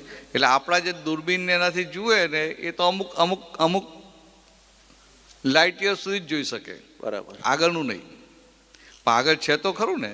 એટલે એ લોકો સાયન્ટિસ્ટો કહે ખરા કે બ્રહ્માંડ કેવું છે, તો કે એવર એક્સપાન્ડિંગ, એટલે કાયમ વધતું જ જાય છે એમ. બરાબર, એટલે એમને જેમ જેમ આગળનું દેખાય એમ થાય હજુ છે, હજુ છે, હજુ છે, એવું થાય કરે ને. બરાબર. એટલે બ્રહ્માંડમાં અત્યારે કુલ 15 જગ્યાઓ એવી છે કે જ્યાં મનુષ્યની, પ્રાણીઓની બધી વસ્તી હોય. હોય. તો કે એમાં આપણું ભરત ક્ષેત્ર છે એવા 5 ભરત ક્ષેત્ર છે. બરાબર, પછી 5 ઐરાવત ક્ષેત્ર છે, બરાબર. અને આ 5 મહાવિદેય ક્ષેત્ર છે. એમાં ભરત ક્ષેત્ર અને ઐરાવત ક્ષેત્રમાં અત્યારે કલયુગ ચાલે છે, એટલે ત્યાં ભગવાન હોય નહીં. અને આ મહાવિદ્ય ક્ષેત્રમાં હોય ભગવાન, એટલે આ સિમંદર સ્વામી ત્યાં દેહ સાથે વિચરે છે. બરાબર. તે સિમંદર સ્વામી એટલે કેવા હોય કે એમની અંદર રહેલા બધા દુશ્મનોને જાતે જીતી લીધા. બરાબર. આજે ક્રોધ માન માલો કહીએ ને, અહંકાર, રાગ, દ્વેષ, ઈર્ષા, હરીફાઈ, તો અંદરના બધા જ દુશ્મનોને એમને કોઈની મદદ વગર કે કોઈની ગાઈડન્સ વગર જાતે જીતી અને બેઠા. બરાબર. એટલે એમને તીર્થંકર ભગવાન કહેવાય, અરિહંત ભગવાન. અરિ એટલે દુશ્મન, હંત એટલે હંતાણમ એટલે એને જેને હળી નાખે, દુશ્મનોને જીતીને બેઠા છે એવા. તો કે આ પુરુષો કેવા હોય કે એમનામાં કોઈ જાતનો ભૂલ જ રહી ના હોય. એટલે આ મનુષ્યમાં ઊંચામાં ઊંચું જે ડેવલપમેન્ટ પોસિબલ હોય ને એ આ તીર્થંકર કહેવાય. બરાબર. એટલે એ એમની દશા છે, સમજાય? એટલે અરિહંત એટલે શું કહેવાય કે જેને પોતાના અંદરના બધા દુશ્મનોને જીતીને બેઠા છે અને જેમના દર્શન માત્ર, જેમના વાણીથી બીજા પણ પોતાના દુશ્મનોને જીતી શકે છે, એવા પુરુષ એને અરિહંત કહેવાય. પછી તો નમો સિદ્ધાણમાં આવે છે, એટલે જે મોક્ષે ગયા એને નમસ્કાર. પછી નમો આયરિયાણામાં આવે છે, એટલે કે આચાર્ય ભગવંતને નમસ્કાર. આચાર્ય એટલે શું કે જેને આત્મજ્ઞાન થયું છે. આત્મજ્ઞાન એટલે કે અનુભવ જ્ઞાન, શાસ્ત્રનું, શબ્દોનું જ્ઞાન નહીં. આ કોલેજમાં પ્રોફેસર ભણાવે એ શાબ્દિક જ્ઞાન હોય, બરાબર. પુસ્તકોનું જ્ઞાન હોય, સમજાય? બરાબર. જ્યારે આ અનુભવ દશા, તે પોતાને આત્મજ્ઞાન થયું છે અને બીજાને આત્માના આચાર શીખવાડે છે, એવા પુરુષ એ આચાર્ય કહેવાય. કે જ્યાં હોય તેને નમસ્કાર. નમસ્કાર. પછી નમો ઉપજ્જાય નામ એટલે કે ઉપાધ્યાય ભગવાનને નમસ્કાર. એટલે કે હજી જ્ઞાન થયું છે આત્મજ્ઞાન, પણ હજી પૂરેપૂરું થયું નથી. એટલે જેમ કોઈ છોકરો હોય કોલેજમાં ભણતો હોય અને જોડે જોડે સ્કૂલમાં શીખવાડવા જાય કે ના જાય, તો પોતે ભણે છે ને બીજાને ભણાવડાવે છે, એ નમો ઉપજ્જાય નામ એટલે કે ઉપાધ્યાય ભગવાનને નમસ્કાર, ઉપાચાર્યને નમસ્કાર. પછી આવે નમો લોએ સૌવ સાહુણમ એટલે કે આ જગતના બધા સાધુઓને નમસ્કાર. તો સાધુ કોને કહેવાય? તો કે સાધુ કપડા ઉપરથી સાધુ કે સંસારનો ત્યાગ કર્યો માટે સાધુ એવું નથી. સાધુ એટલે કે જેની વૃત્તિઓ સંસારના વિનાશી સુખમાંથી પાછી ફરી અને આત્માના અવિનાશી સુખ તરફ વળી છે, એને ભગવાને સાધુ કહ્યા. તો કે આવા સાધુ જ્યાં પણ હોય દુનિયામાં ત્યાં અમારા નમસ્કાર. એટલે કે એસો પંચનમ કહે આ પાંચ, એ બધા પાંચને નમસ્કાર બધા પાપનો નાશ કરે છે અને બધા મંગલમાં ઊંચામાં ઊંચું મંગલ છે. એટલે કે આમાં કોઈ ધર્મની વાત નથી. આમ લોકો કહે કે આ નૌકાર મંત્ર એટલે જૈનોનો મંત્ર, પણ એમાં જૈન જેવું કંઈ છે નહીં. પાછું બીજું છે ઓમ નમો ભગવતે વાસુદેવાય એટલે કે વાસુદેવ ભગવાનને નમસ્કાર કરું છું. તો આપણા કૃષ્ણ ભગવાન એ છેલ્લા વાસુદેવ કહેવાય. એટલે વૈષ્ણવને શું થાય કે આ તો અમારો મંત્ર, પણ એનો અર્થ શું છે? ઓમ નમો ભગવતે વાસુદેવાય એટલે કે નરમાંથી નારાયણ થયા છે એવા વાસુદેવ, એવા કૃષ્ણ ભગવાનને હું નમસ્કાર કરું છું. તો કે આ કૃષ્ણ ભગવાનને કેમ નમસ્કાર કરે છે?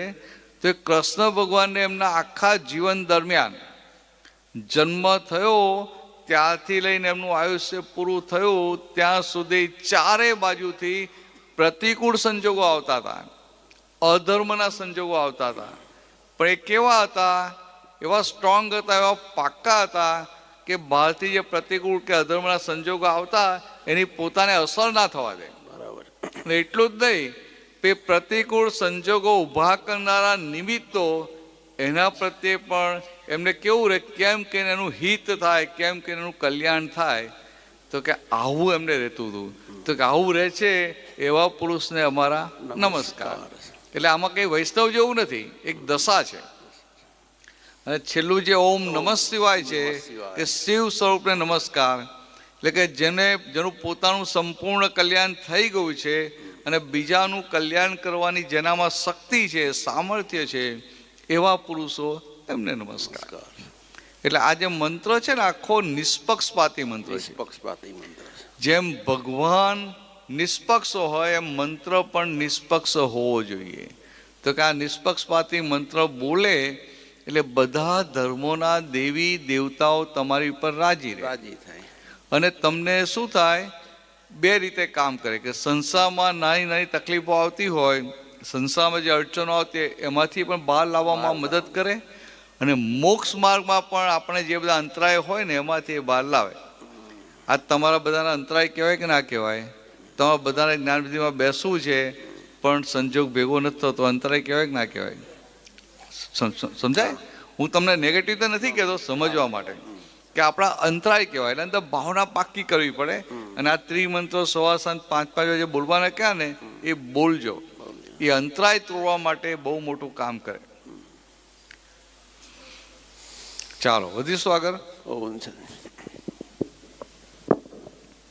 પ્રશ્નો થઈ ગયા તો આપણે વહેલું પૂરું કરી દઈશું. હા, આમે સિનિયર સિટીઝનનો ક્લાસ છે ને,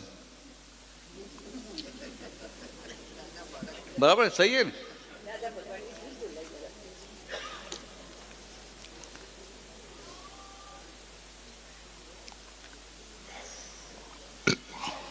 પૂછ્યું છે બીજું કઈ? સુશીલાબેન તમારું નામ ખબર તમને પૂછ્યું, કઈ પૂછવું છે? હવે મારે કઈ નથી પૂછ્યું. હા, બધા ક્વેશ્ચનના જવાબો મળી ગયા. પણ આ બેનને લખાઈ દેજો, તમારું નામ ટેલિફોન નંબર બધું આપી દેજો. એને કહો તારી જવાબદારી, જ્યારે તારે બોલાવી લેવાનું. હા, માથે પડવાનું આપણે. એમના અનુકૂળ હોય તો કરી શકે, એમને વ્યવસ્થામાં એમના એકલાનું ના ચાલે. નંબરો હું આપી એવું નહીં, એમને જ્યારે ખબર પડે કે લપકામણમાં જ્ઞાન વિધિ છે તો તમને ફોન કરીને બોલાવી લે ને, એવું કહેવા માંગે. તો તમે તો આટલા બધા વર્ષો થયા, તમને ખબર છે ગુરુ પૂર્ણિમા આપે છે, તો લીધું કેમ નહીં? ઓકે, અહીંયા આવી. હા હા હા, ના કઈ વાત. અમદાવાદમાં રહો છો? જોડે જ રહો છો? લડતા નથી ને? હા, ઓ મંડળના છે તો આખા મંડળને જ્ઞાન આપી દઈશું. એવું કરજો. હા, એવું કંઈક કરજો. 20-25 બહુ મોટું ના કરતા, 100 જણનું ના કરતા. હા, એટલે 15-25 કરો ને એ સારું પડે. બહુ મોટું હોય ને પછી થોડું તમને તમારા ભાગે ઓછું આવે.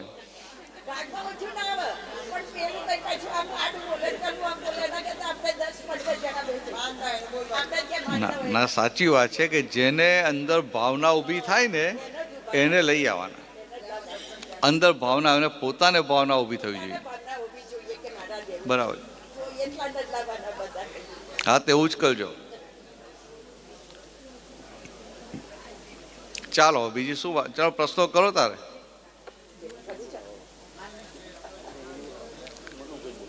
ના, પ્રશ્ન પૂરું કરી દઈએ. હા, છે. હા હા,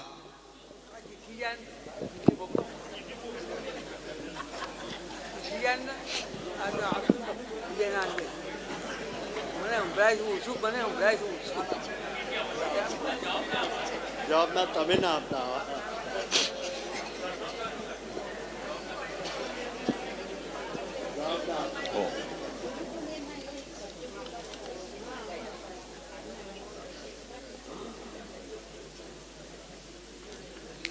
લા મનુભાઈ તો અઘરા પ્રશ્નો રહ્યા છે. કોણ છે મનુભાઈ?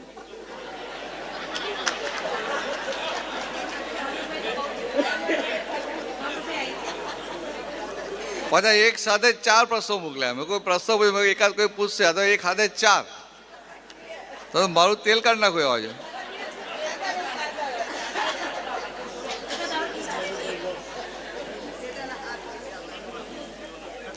એમનો પહેલો પ્રશ્ન છે કે આત્મસિદ્ધિ એટલે શું?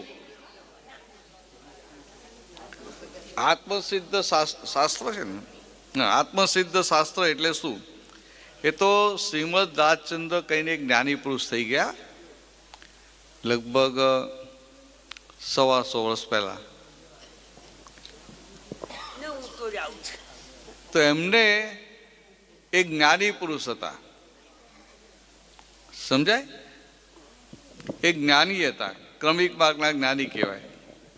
દાદા ભગવાન અક્રમ કહેવાય. એમને એક આવું પદની રચના કરેલી, એનું નામ આપ્યું આત્મસિદ્ધિ. એટલે આત્માને પ્રાપ્ત કરવા માટે એનું આખું જે વર્ણન એ બધું એમાં કર્યું છે. આત્મસિદ્ધિ શાસ્ત્ર એટલે તો બધા શ્રીમદના જે બધા ભક્તો હોય ને એ રોજ એનો પાઠ કરતા હોય, એટલે એમને થોડી અંદર જાગૃતિ રહે કે ભાઈ હું આત્મા છું. એટલે એમાં આપણું શરૂ થાય, જે સ્વરૂપ સમજ્યા વિના પામ્યો દુઃખ અનંત. એટલે એની અંદર નક્કી થાય કે ઓહો હો, હું આ દુઃખી થઉં છું. કેમ દુઃખી થઉં છું? તો કે હું મારા નિજ સ્વરૂપને પામ્યો નથી તેથી. અને એમ કરતાં કરતાં એ આખું એ વાંચે એટલે અંદર એને પાક્કું થાય કે મારે નિજ સ્વરૂપને પામવું છે. અને એના બધા ભાઈ લક્ષણો બતાવ્યા છે એમાં કે પામે એના લક્ષણ કેવા હોય, સમજાય? એટલે એ તો હવે અત્યારે તો બીજું આપણે આખી વાત તો ના કરે ને. તમે એક કડી બોલો તો હું તો વાત કરું, મને મોઢે નથી. તમને મોઢે હોય તો કહો. હા, તો મને એમ કે તમે આત્મસિદ્ધિ વાંચતા હશો. વાંચેલું જ છે સાહેબ. હાલે મને એમ કે તમે રોજ વાંચતા હશો ને. હા, રોજ વાંચેલું યાદ હોય ને, એટલે હું પૂછ્યો અમુક અમુક અમુક યાદ હોય ને અમુક યાદ ના હોય. કઈ વાત, બીજી વાર તો બુક લઈને આવજો એટલે પૂછી લેજો. કારણ કે હું ડફોર છું, મને કશું યાદ નથી રહેતું. તમારથી વધારે મૂર્ખ હું છું, ડફર હું જ કેવું. ઓ તારી, આ તો પાકા નીકળ્યા, મારા ગુરુ નીકળ્યા.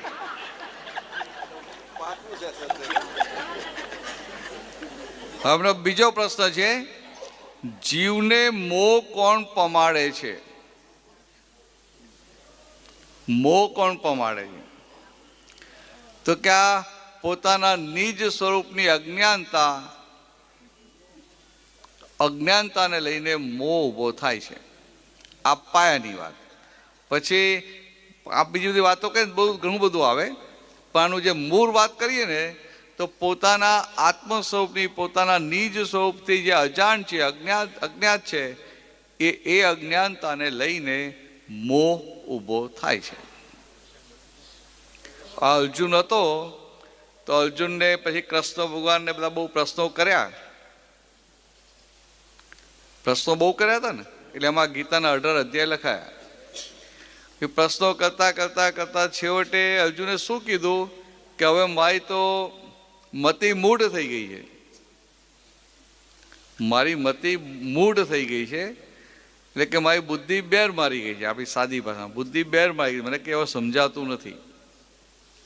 તો આવું જ્યારે કહ્યું ને ત્યારે કૃષ્ણ ભગવાને એને દિવ્ય ચક્ષુ આપ્યા. દિવ્ય ચક્ષુ. તો કૃષ્ણ ભગવાન સમજી ગયા કે આને કહ્યું કે મારી બુદ્ધિ બેર મારી ગઈ છે, એટલે કે અત્યાર સુધી એ બુદ્ધિથી સમજવાનો પ્રયત્ન કરતો હતો, પણ એને આ કહ્યું કે બુદ્ધિ બેર મારી ગઈ છે, બુદ્ધિ ઇન્ટેલેક્ટ બ્લન્ટ થઈ ગઈ છે. એટલે એનો શું થયો કે એને પોતાની બુદ્ધિની હાર સ્વીકારી લીધી.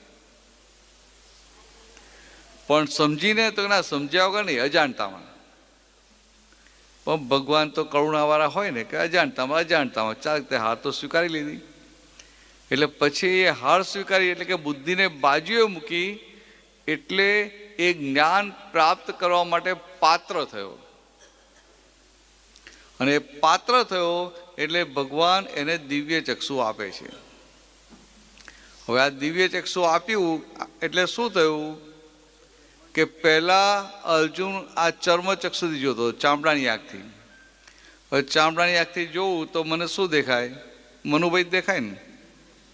પછી મને શું દેખાય કે આ મનુભાઈ તો આમ 65-70 વર્ષના છે, કે બહુ શક્તિ બહુ કામ નહીં કરી શકે, ખાલી પ્રશ્નો કરશે એમ.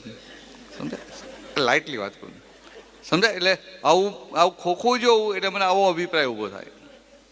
અને બીજો કોઈ યંગ હોય તો કે આ તો યંગ છે, કોઈ રૂપારો હોય તો કે આ રૂપારો છે, કોઈનો સ્વભાવ જરા પેલો હોય, ગુસ્સા હોય તો કે આ તો બહુ ગુસ્સા જાય, ચેતીને રહેજો. એટલે આ ચર્મચક્ષુથી જોઈએ ચામડાની આંખથી જોઈએ એટલે બહારનું ખોખું દેખાય ને ખોખું જોઈને આપણે એના માટે અભિપ્રાય ઊભા થયા કરે અને પછી એટલે અભિપ્રાયથી આપણો નવો સંસાર આખો બંધાયા કરે. પણ અર્જુનને ભગવાને દિવ્ય ચક્ષુ આપ્યા એટલે આ ચર્મચક્ષુવાળી દ્રષ્ટિ એના પર ત્યાં જઈને પેકિંગ ઉપર જઈને અટકી ગઈ અને જે દિવ્ય ચક્ષુવાળી જે બીજી દ્રષ્ટિ હતી એ પેકિંગને ભેદી અને અંદર રહેલા ભગવાન સુધી પહોંચી ગઈ. એટલે અર્જુનને એક સાથે આ બહારનું ખોખું ને અંદરના ભગવાન બંને દેખાવા માંડ્યા.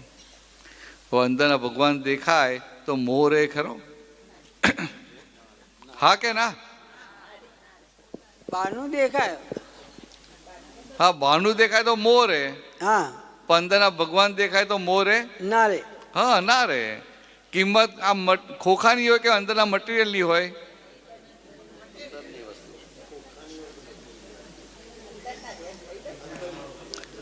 કિંમત પેકિંગની હોય કે અંદર જે માલ હોય એની હોય? અંદર માલ હોય એની. હા, માલની હોય. તો અર્જુનને અંદરનો માલ એટલે અંદરના ભગવાન દેખાવા માંડ્યા. એટલે અર્જુનને અંદરનો માલ અંદરના ભગવાન દેખાવા માંડ્યા.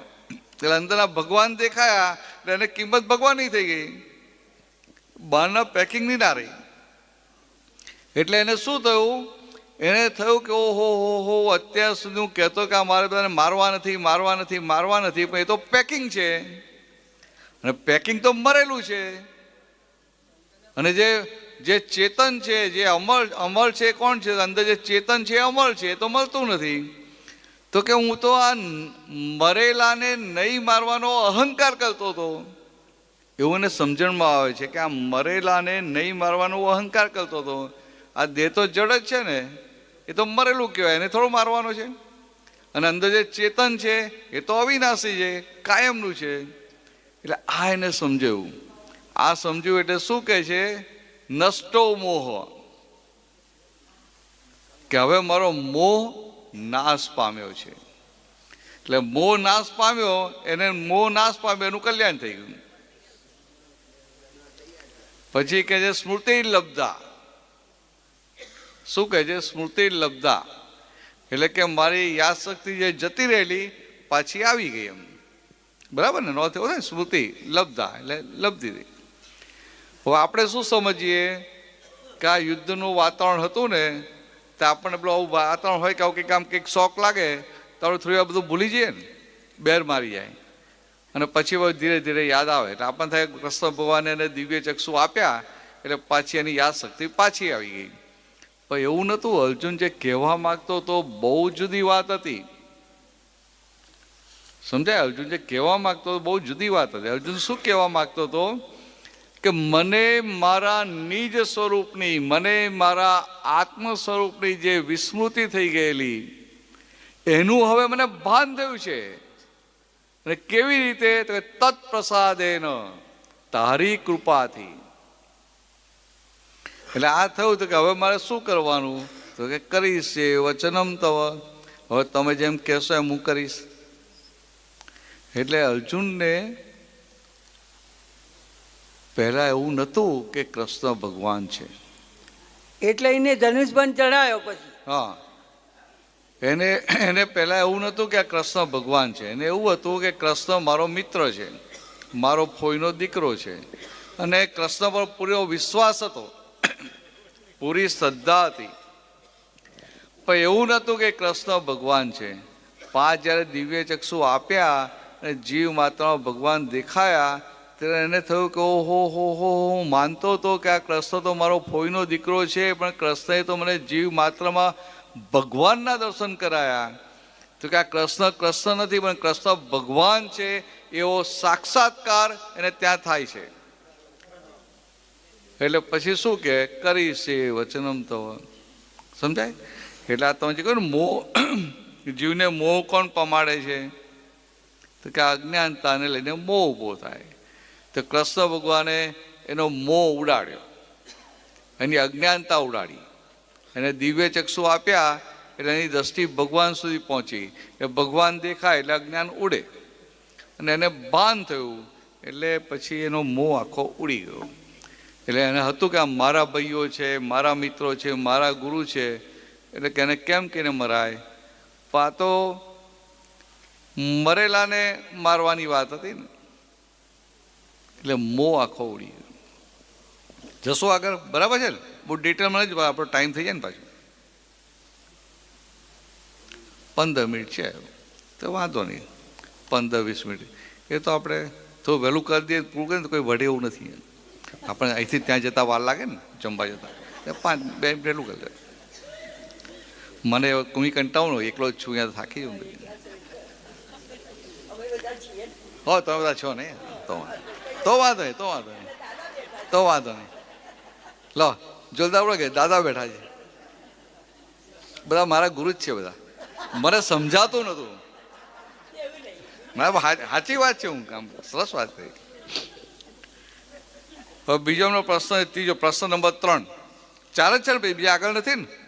હા,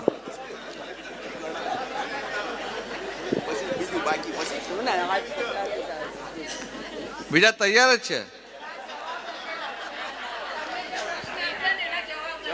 ઓ જવાબ છે, હા હા, એ તો બરાબર છે, એ તો લખી લો. મને એમ કે આ બીજો પેપર તૈયાર રાખ્યું પૂછવા માટે, તો કે એક પેપર પાસ થાવ એટલે બીજું આપવું એમ. પ્રશ્ન નંબર 3 એમનો, ભગવાન કોણ છે? તો બહુ સાદી ભાષામાં કહું, અત્યાર સુધી આપણે માનતા હતા કે ભગવાન ઉપર છે ને ભગવાન આપણો ઉપરી છે. તે ભગવાન આપણો બોસ નથી, ભગવાન આપણું પોતાનું સ્વરૂપ છે. સમજાય? ભગવાન કોણ છે? ભગવાન આપણું પોતાનું સ્વરૂપ છે. તો અત્યાર સુધી આપણે માનતા કે ભગવાન બોસ છે, ભગવાન ઉપરી છે. તો ઉપરી કોણ? તો કે તમારી ભૂલો તમારી ઉપરી. Your mistakes and your blunder. Blunder એટલે મોટી ભૂલ અને નાની ભૂલ. તો કે આ તમારી ભૂલો તમારી ઉપરી છે.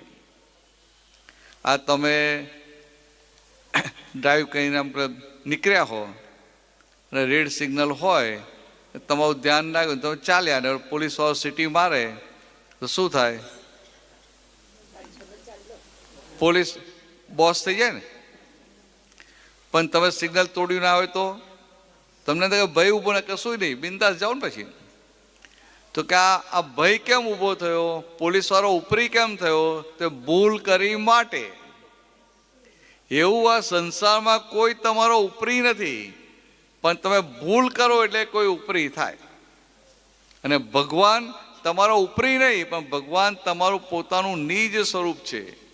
તમારું પોતાનું દરઅસલ સ્વરૂપ એ ભગવાન છે, અને એનું ભાન કરવાનું છે. એનું ભાન કરવા માટે આપણો જ્ઞાન વિધિનો પ્રયોગ હતો. પણ હવે અમે કાચા પડે, તમારી પુણ્ય કાચી પડે, હવે શું કરવું? બરાબર? વધીએ આગળ, લખી લો પાછો જવાબ. એક પ્રશ્ન બાકી છે. અચ્છા, મારા પુત્ર લખી લાવ્યા છે. ઓ તારી, તો ભાઈ હું કામ પૂછો છો, મને હેરાન કરો છો?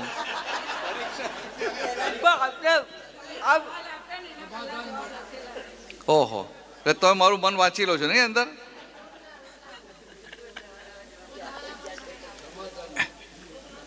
રોજ લાવે ને, રોજ જવાબ એ લખી લાવે છે. હા, હવે આજે મારું મેચ નહીં થાય તમારા જવાબ સાથે.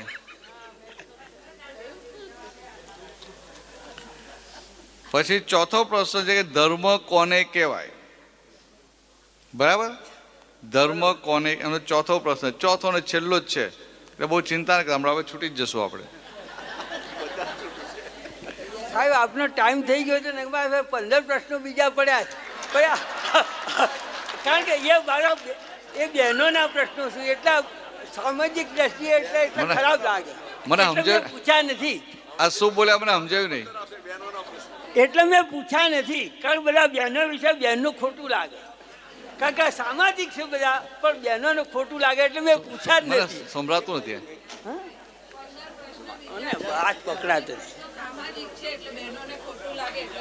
હા હા, આપણે કોઈને ખોટું લગાડવું નથી. હા ના, કારણ દુઃખ થાય ને. ના ના, કોઈ નહીં. દોષ લાગે ખાટું મને. હા ભાઈ, આપણે માફી માંગવી પડે. હા, કઈ નહીં. આ છેલ્લો પ્રશ્ન એ ધર્મ કોને કહેવાય? મનુભાઈ શું લાગે તમને, ધર્મ કોને કહેવાય? તમારો જવાબ વાંચો. ક્રોધ, મન, માયા, લોભ, રાગદ્વેષ, નબળાઈઓ ઘટાડે વસ્તુ સ્વગુણમાં ધર્મમાં પરિણમે આત્મા સ્વરૂપે પરિણમે તેને ધર્મ કહેવાય. તમે તો અઘરું લખી લાવો છો, આપણે સહેલી ભાષામાં વાત કરવી પડે ને. આ તો મને જે આવડ્યું એ લખ્યું સાહેબ. આ તો તમે કંઈક વાંચીને લખી લાવ્યા. ના, અમુક મારા મનથી લખ્યું ને અમુક મેં ઉમેર્યું. હા, અમુક તમારું ઉમેર્યું છે ને. હા, પણ આપણે તો છે ને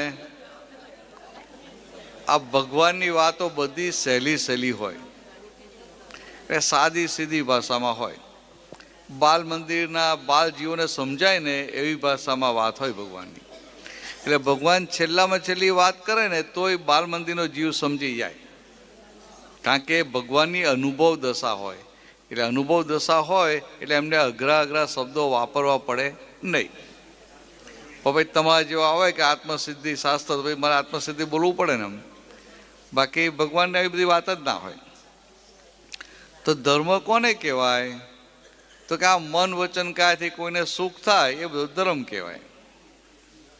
સમજાય? મનથી, વાણીથી, કાયથી કોઈને સુખ આપ્યું એ બધો ધર્મ કહેવાય, ને કોઈને દુઃખ આપ્યું એ બધો અધર્મ કહેવાય. સમજાય વાત છે? પછી બીજી રીતે કે ધર્મ કોને કહેવાય?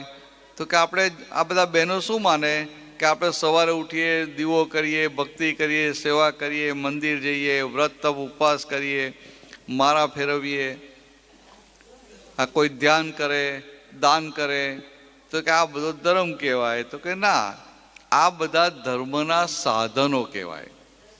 સમજાય? મંદિરમાં જઈને દર્શન કરીએ એને ધર્મ ના કહેવાય, ધર્મના સાધનો કહેવાય. શૈલેષભાઈ સમજાય? ધર્મના સાધનો. અને ધર્મના સાધનોનો પ્રયોગ કરી અને આપણે ધર્મ પામવાનો છે. પણ આપણે જનરલી શું કરીએ? સાધનોને પકડી રાખીએ, પણ સાધનથી જે કામ કાઢવાનું છે એ ભૂલી જઈએ. ખ્યાલ આવ્યો મનુભાઈ? એટલે તમે ગાડી લાવો પણ ગેરેજમાં મૂકી રાખો તો કામનું શું? તે ગાડી લાવીને બધા કામ કરો ને, એના માટે ગાડી વાપરો તો ગાડી કામમાં લાગી કહેવાય ને.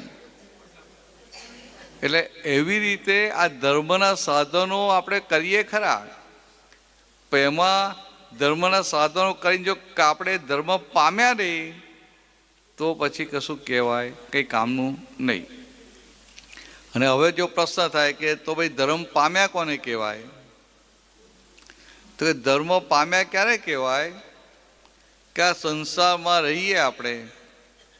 તમારા ઘરે જ રહો છો ને કે ગરડાઘરમાં રહો છો? શું કીધું આપ? શું મને ઓછું સંભળાય છે સાહેબ? હા, ઓછું સંભળાય છે, સમજી ગયો. ના, ઘેર જ રહું. હા, ઘરે જ રહો છો ને? હવે એટલે હું શું કહું છું, તમે ઘરે રહો છો, તમારા ઘરે જ રહો છો, તમારું ઘર કે તમારા છોકરાઓ સાથે, ઘર તો તમારું જ કહેવાય ને? હાલ તો મારું જ કહેવાય. હા, તમારું જ કહેવાય. હા, હાલ તમારું જ કહેવાય. અહીંયા નામે કર્યું નથી ને? ના, કરવા જેવું નહીં. શું કરાવ? મારા કદી છોકરાને પહેલા કદી આપવું ને, જીવતા છેલ્લી એન્ડ ટાઈમે જ આડવાનું, તો સુધી નહીં નિંદાનો મેં કરવાનું. પછી રાખી ના રાખું હું ખાતરી. હા, બરાબર. હા, કઈ વાંધો નહીં. હું શું કહું છું કે આપણે ઘરમાં રહીએ તો ઘરમાં કોણ કોણ છે? દીકરો છે, દીકરી, વહુ છે, બૈરું છે, બૈરું છે, છોકરું છે, છોકરાની વહુ છે, એમની છોકરો છે, બધું છે. એટલે બૈરું છે, છોકરો છે, છોકરી વહુ છે ને એનું છોકરું છે, બરાબર ને? એના એક જ છોકરા છે કે બે ચાર છે? બે છોકરા બે છે ને? હા, બે. અત્યારે બહુ હોય નહીં ને, પાછા બે તો બહુ થઈ ગયા. અત્યારે બે જ. હા, બે જ ભારે પડે તો બેને જ મોટા કરવા ભારે પડી જાય, અઘરું થાય ને. અત્યારે એકની સિસ્ટમ થઈ ગઈ છે સાહેબ. હા, એકની થઈ ગઈ. હા, એકની થઈ ગઈ, બરાબર. તો આજે કહ્યું ધર્મ પામ્યા ક્યારે કહેવાય? કે તમે આ ઘરમાં પત્ની જોડે રહો, દીકરા જોડે રહો, દીકરાની વહુ જોડે રહો, એના બે છોકરાઓ હોય, આ બધા સાથે રહો, પણ તમને એ લોકો સાથે અથડામણ ના થાય એ લોકો સાથે અથડામણ ના થાય, મતભેદ ના પડે, તો તમે ધર્મ પામ્યા કેવા? એમના સાથે એડજસ્ટ થઈ જવું તો વાંધો ના આવે. હા, તો વાંધો ના આવે. એટલે આપણને એ પાછું કેવું, એ લોકોને આપણી સાથે અથડામણ કરવાનો હક, બરોબર પણ આપણને અથડામણ ના થાય તો સમજવું કે ધર્મ પામ્યા. બરોબર. ખ્યાલ આવ્યો? એટલે એ લોકોને બધો હક, હા પણ તમને તમારી પાસે એવી સમજણ હોવી જોઈએ કે જેથી પેલો તમારે જો અથડામણ કરવા આવે તો તમે છટકી જાઓ, તમને અથડામણ થાય નહીં. ત્યારે ધર્મ પામ્યા કહેવાય. એટલે કોઈ પણ વ્યક્તિ સાથે મતભેદ ના પડે. મતભેદ, ડિફરન્સ ઓફ ઓપિનિયન, કે દીકરા સાથે, વહુ સાથે, કોઈની સાથે મતભેદ પડે નહીં, ત્યારે ધર્મ પામ્યા કહેવાય. સમજાય બહેનોને? આ ઘરમાં અથડામણ થાય કે ના થાય? તો કે આપણે તો શું કહીએ, ભાઈ મારે અથડામણ કરવી નથી, પણ આ વહુનો સ્વભાવ જેવો છે, શું થાય હવે? કહીએ કે ના કહીએ? તમારી તો વહુ હારી છે ને? હા હા, બધાને કેમ ન કહો છો? તમારી હારી છે એમ કહો. હા, પણ આ બધાને તો આપણને ખબર ના હોય. બધાને ઘરે તમે જોવા ગયા છો? પણ એક સમજવા માટે કે આ ઘરમાં અથડામણ ના થાય ને તો ધર્મ પામ્યા કહેવાય. ધર્મ પામે એને શું થાય? જે ધર્મ પામે એ મોક્ષે જાય પાછું. ધર્મ પામ્યા એટલે બહુ મોટી વસ્તુ છે. જે ધર્મ પામે એ મોક્ષે જાય. તો કેવું છે, દાદા ભગવાને શું કહ્યું કે કોઈ તમારી જોડે અથડામણ કરે તો એને હક કહેવાય અથડામણ કરવાનો. એટલે વહુને અથડામણ કરવાનો રાઈટ, પણ તમારે અથડામણ થવા નહીં દેવાની એવી તમારી સમજણ હોવી જોઈએ. તો ફાવે એવું? એક બાજુનું એક વન વે થઈ ગયું ને, કે પેલી અથડામણ કરે ને તમારે અથડામણ નહીં કરવાનું, એવું તો કેમનું ફાવે? તમે તો એક વાર છોડો, 2 વાર છોડો, 3 વાર છોડો, પછી તો અથડામણ કરી જ લો ને. પછી તો એક પછી લોહાર કેક આપો ને. એટલે સમજાવો શું, એટલે આખી વાત સમજાવું તમને. છે ને ટાઈમ? 5 મિનિટ છે, કંઈ નહીં, ફટાફટ પતાવી દઉં. આપણે છે ઓવર ટાઈમ નહીં કરવાનું. આ લોકો કોઈ આપણને ગમે એટલો ઓવર ટાઈમ કરીએ ને, ઓવર ટાઈમના પૈસા જ નથી આપતા. આપણે મને એમ કે ઓવર ટાઈમ કઈ જઈએ ને 1 સ્વીટ વધારે આપશે, 1 મીઠાઈ વધારે આપે ને, એવું એ નહીં. ભગવાન આપશે? હવે જ્યારે આપે ત્યારે હજી આજ સુધી આપ્યું નથી. એટલે આ જે દાદા ભગવાનની વાત છે ને, બહુ સમજી લો. દાદા શું કહે છે કે કોઈની સાથે ક્યારેય અથડામણમાં આવીશ નહીં, આ મોક્ષે જવાની ચાવી. સંભળાય છે? હા, અંતિમ સીડી. હા, મોક્ષે જવાની ચાવી, અંતિમ સીડી. અંતિમ નહીં, છેલ્લી. અંતિમ સીડી પેલું સ્મશાને જાય એને કે. એ સ્મશાન. હા, મોક્ષે જવા માટે. હા, મોક્ષે જવા. તો કેવું છે કે આ ત્યાં સુધી કહો કે સામાન્ય અથડામણ કરવાનો હક, પણ તમારે છટકી જવું પડે. હવે આવું કે દાદા આપણે કેમનું ફિટ થાય? પણ આપણે આ ગાડી લઈને જતા આવીએ, કાર લઈને જતા આવીએ, ભલે છોકરો ડ્રાઈવ કરતો હોય, પણ કાર લઈને જતા આવીએ અને સામેથી રોંગ સાઈડથી કોઈ ટ્રક આવે તો આપણે ટ્રક જોડે અથડામણ કરીએ? ના કરાય. હોતા આ તો બધાને જવાબ ખોજે, ના કરાય કે. પણ આપણે તો આપણી સાચા લાઈનમાં છીએ, આપણે આપણી સાચી લાઈનમાં છીએ, એટલે ટકે જ ખસવું પડે ને, આપણે થોડા ખસીએ.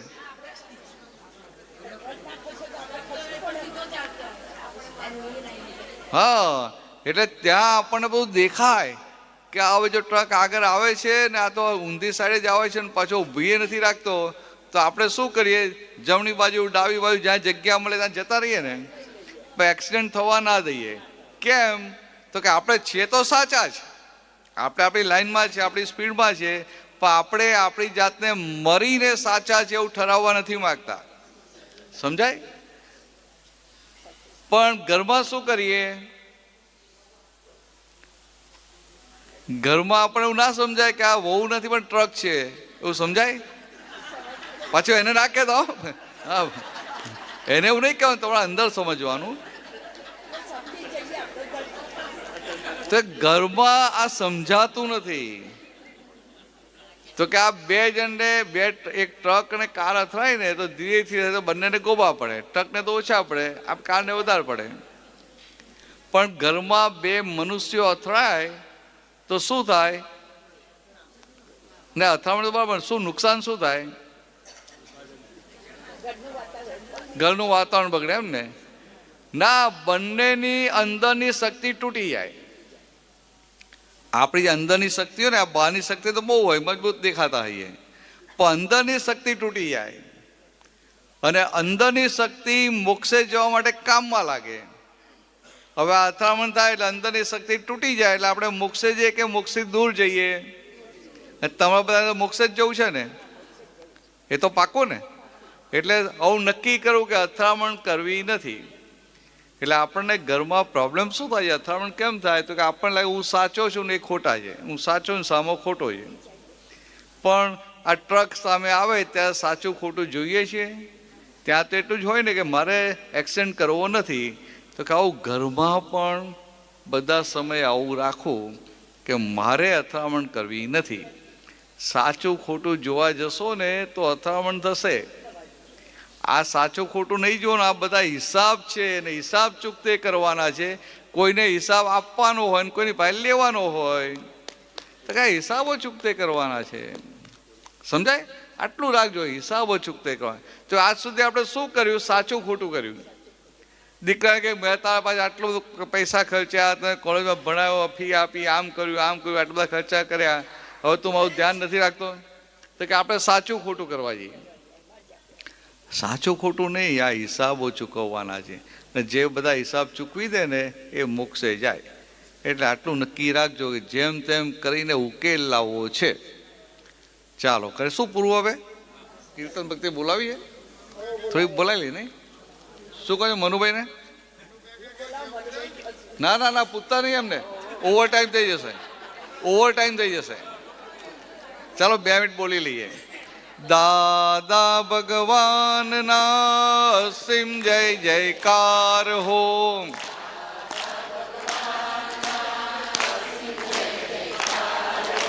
દાદા ભગવાનના અસીમ જય જયકાર હો.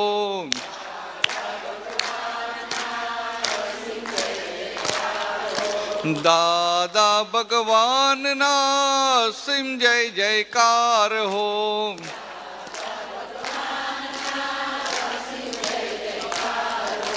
દાદા ભગવાનના અસીમ જય જયકાર હો.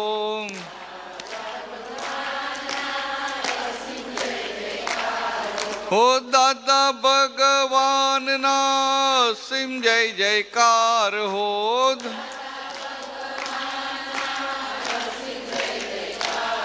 હો દાદા ભગવાનના અસીમ જય જયકાર હો.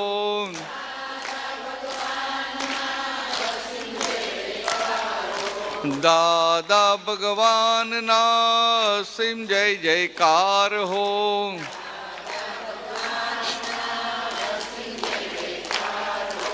દાદા ભગવાનના અસીમ જય જયકાર હો.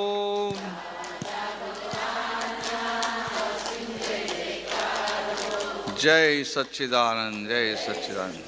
આપણે ઓવર ટાઈમ નથી કર્યો, ટાઈમમાં પતાવી દીધું છે. ચાલો, જય સચ્ચિદાનંદ. જઈને પ્રસાદી લઈ લો, થોડો આરામ કરી લો, ચા પીને ફ્રેશ થઈને આવી જજો. અને જે આવે એને પ્રશ્નો પૂછ્યા કરજો.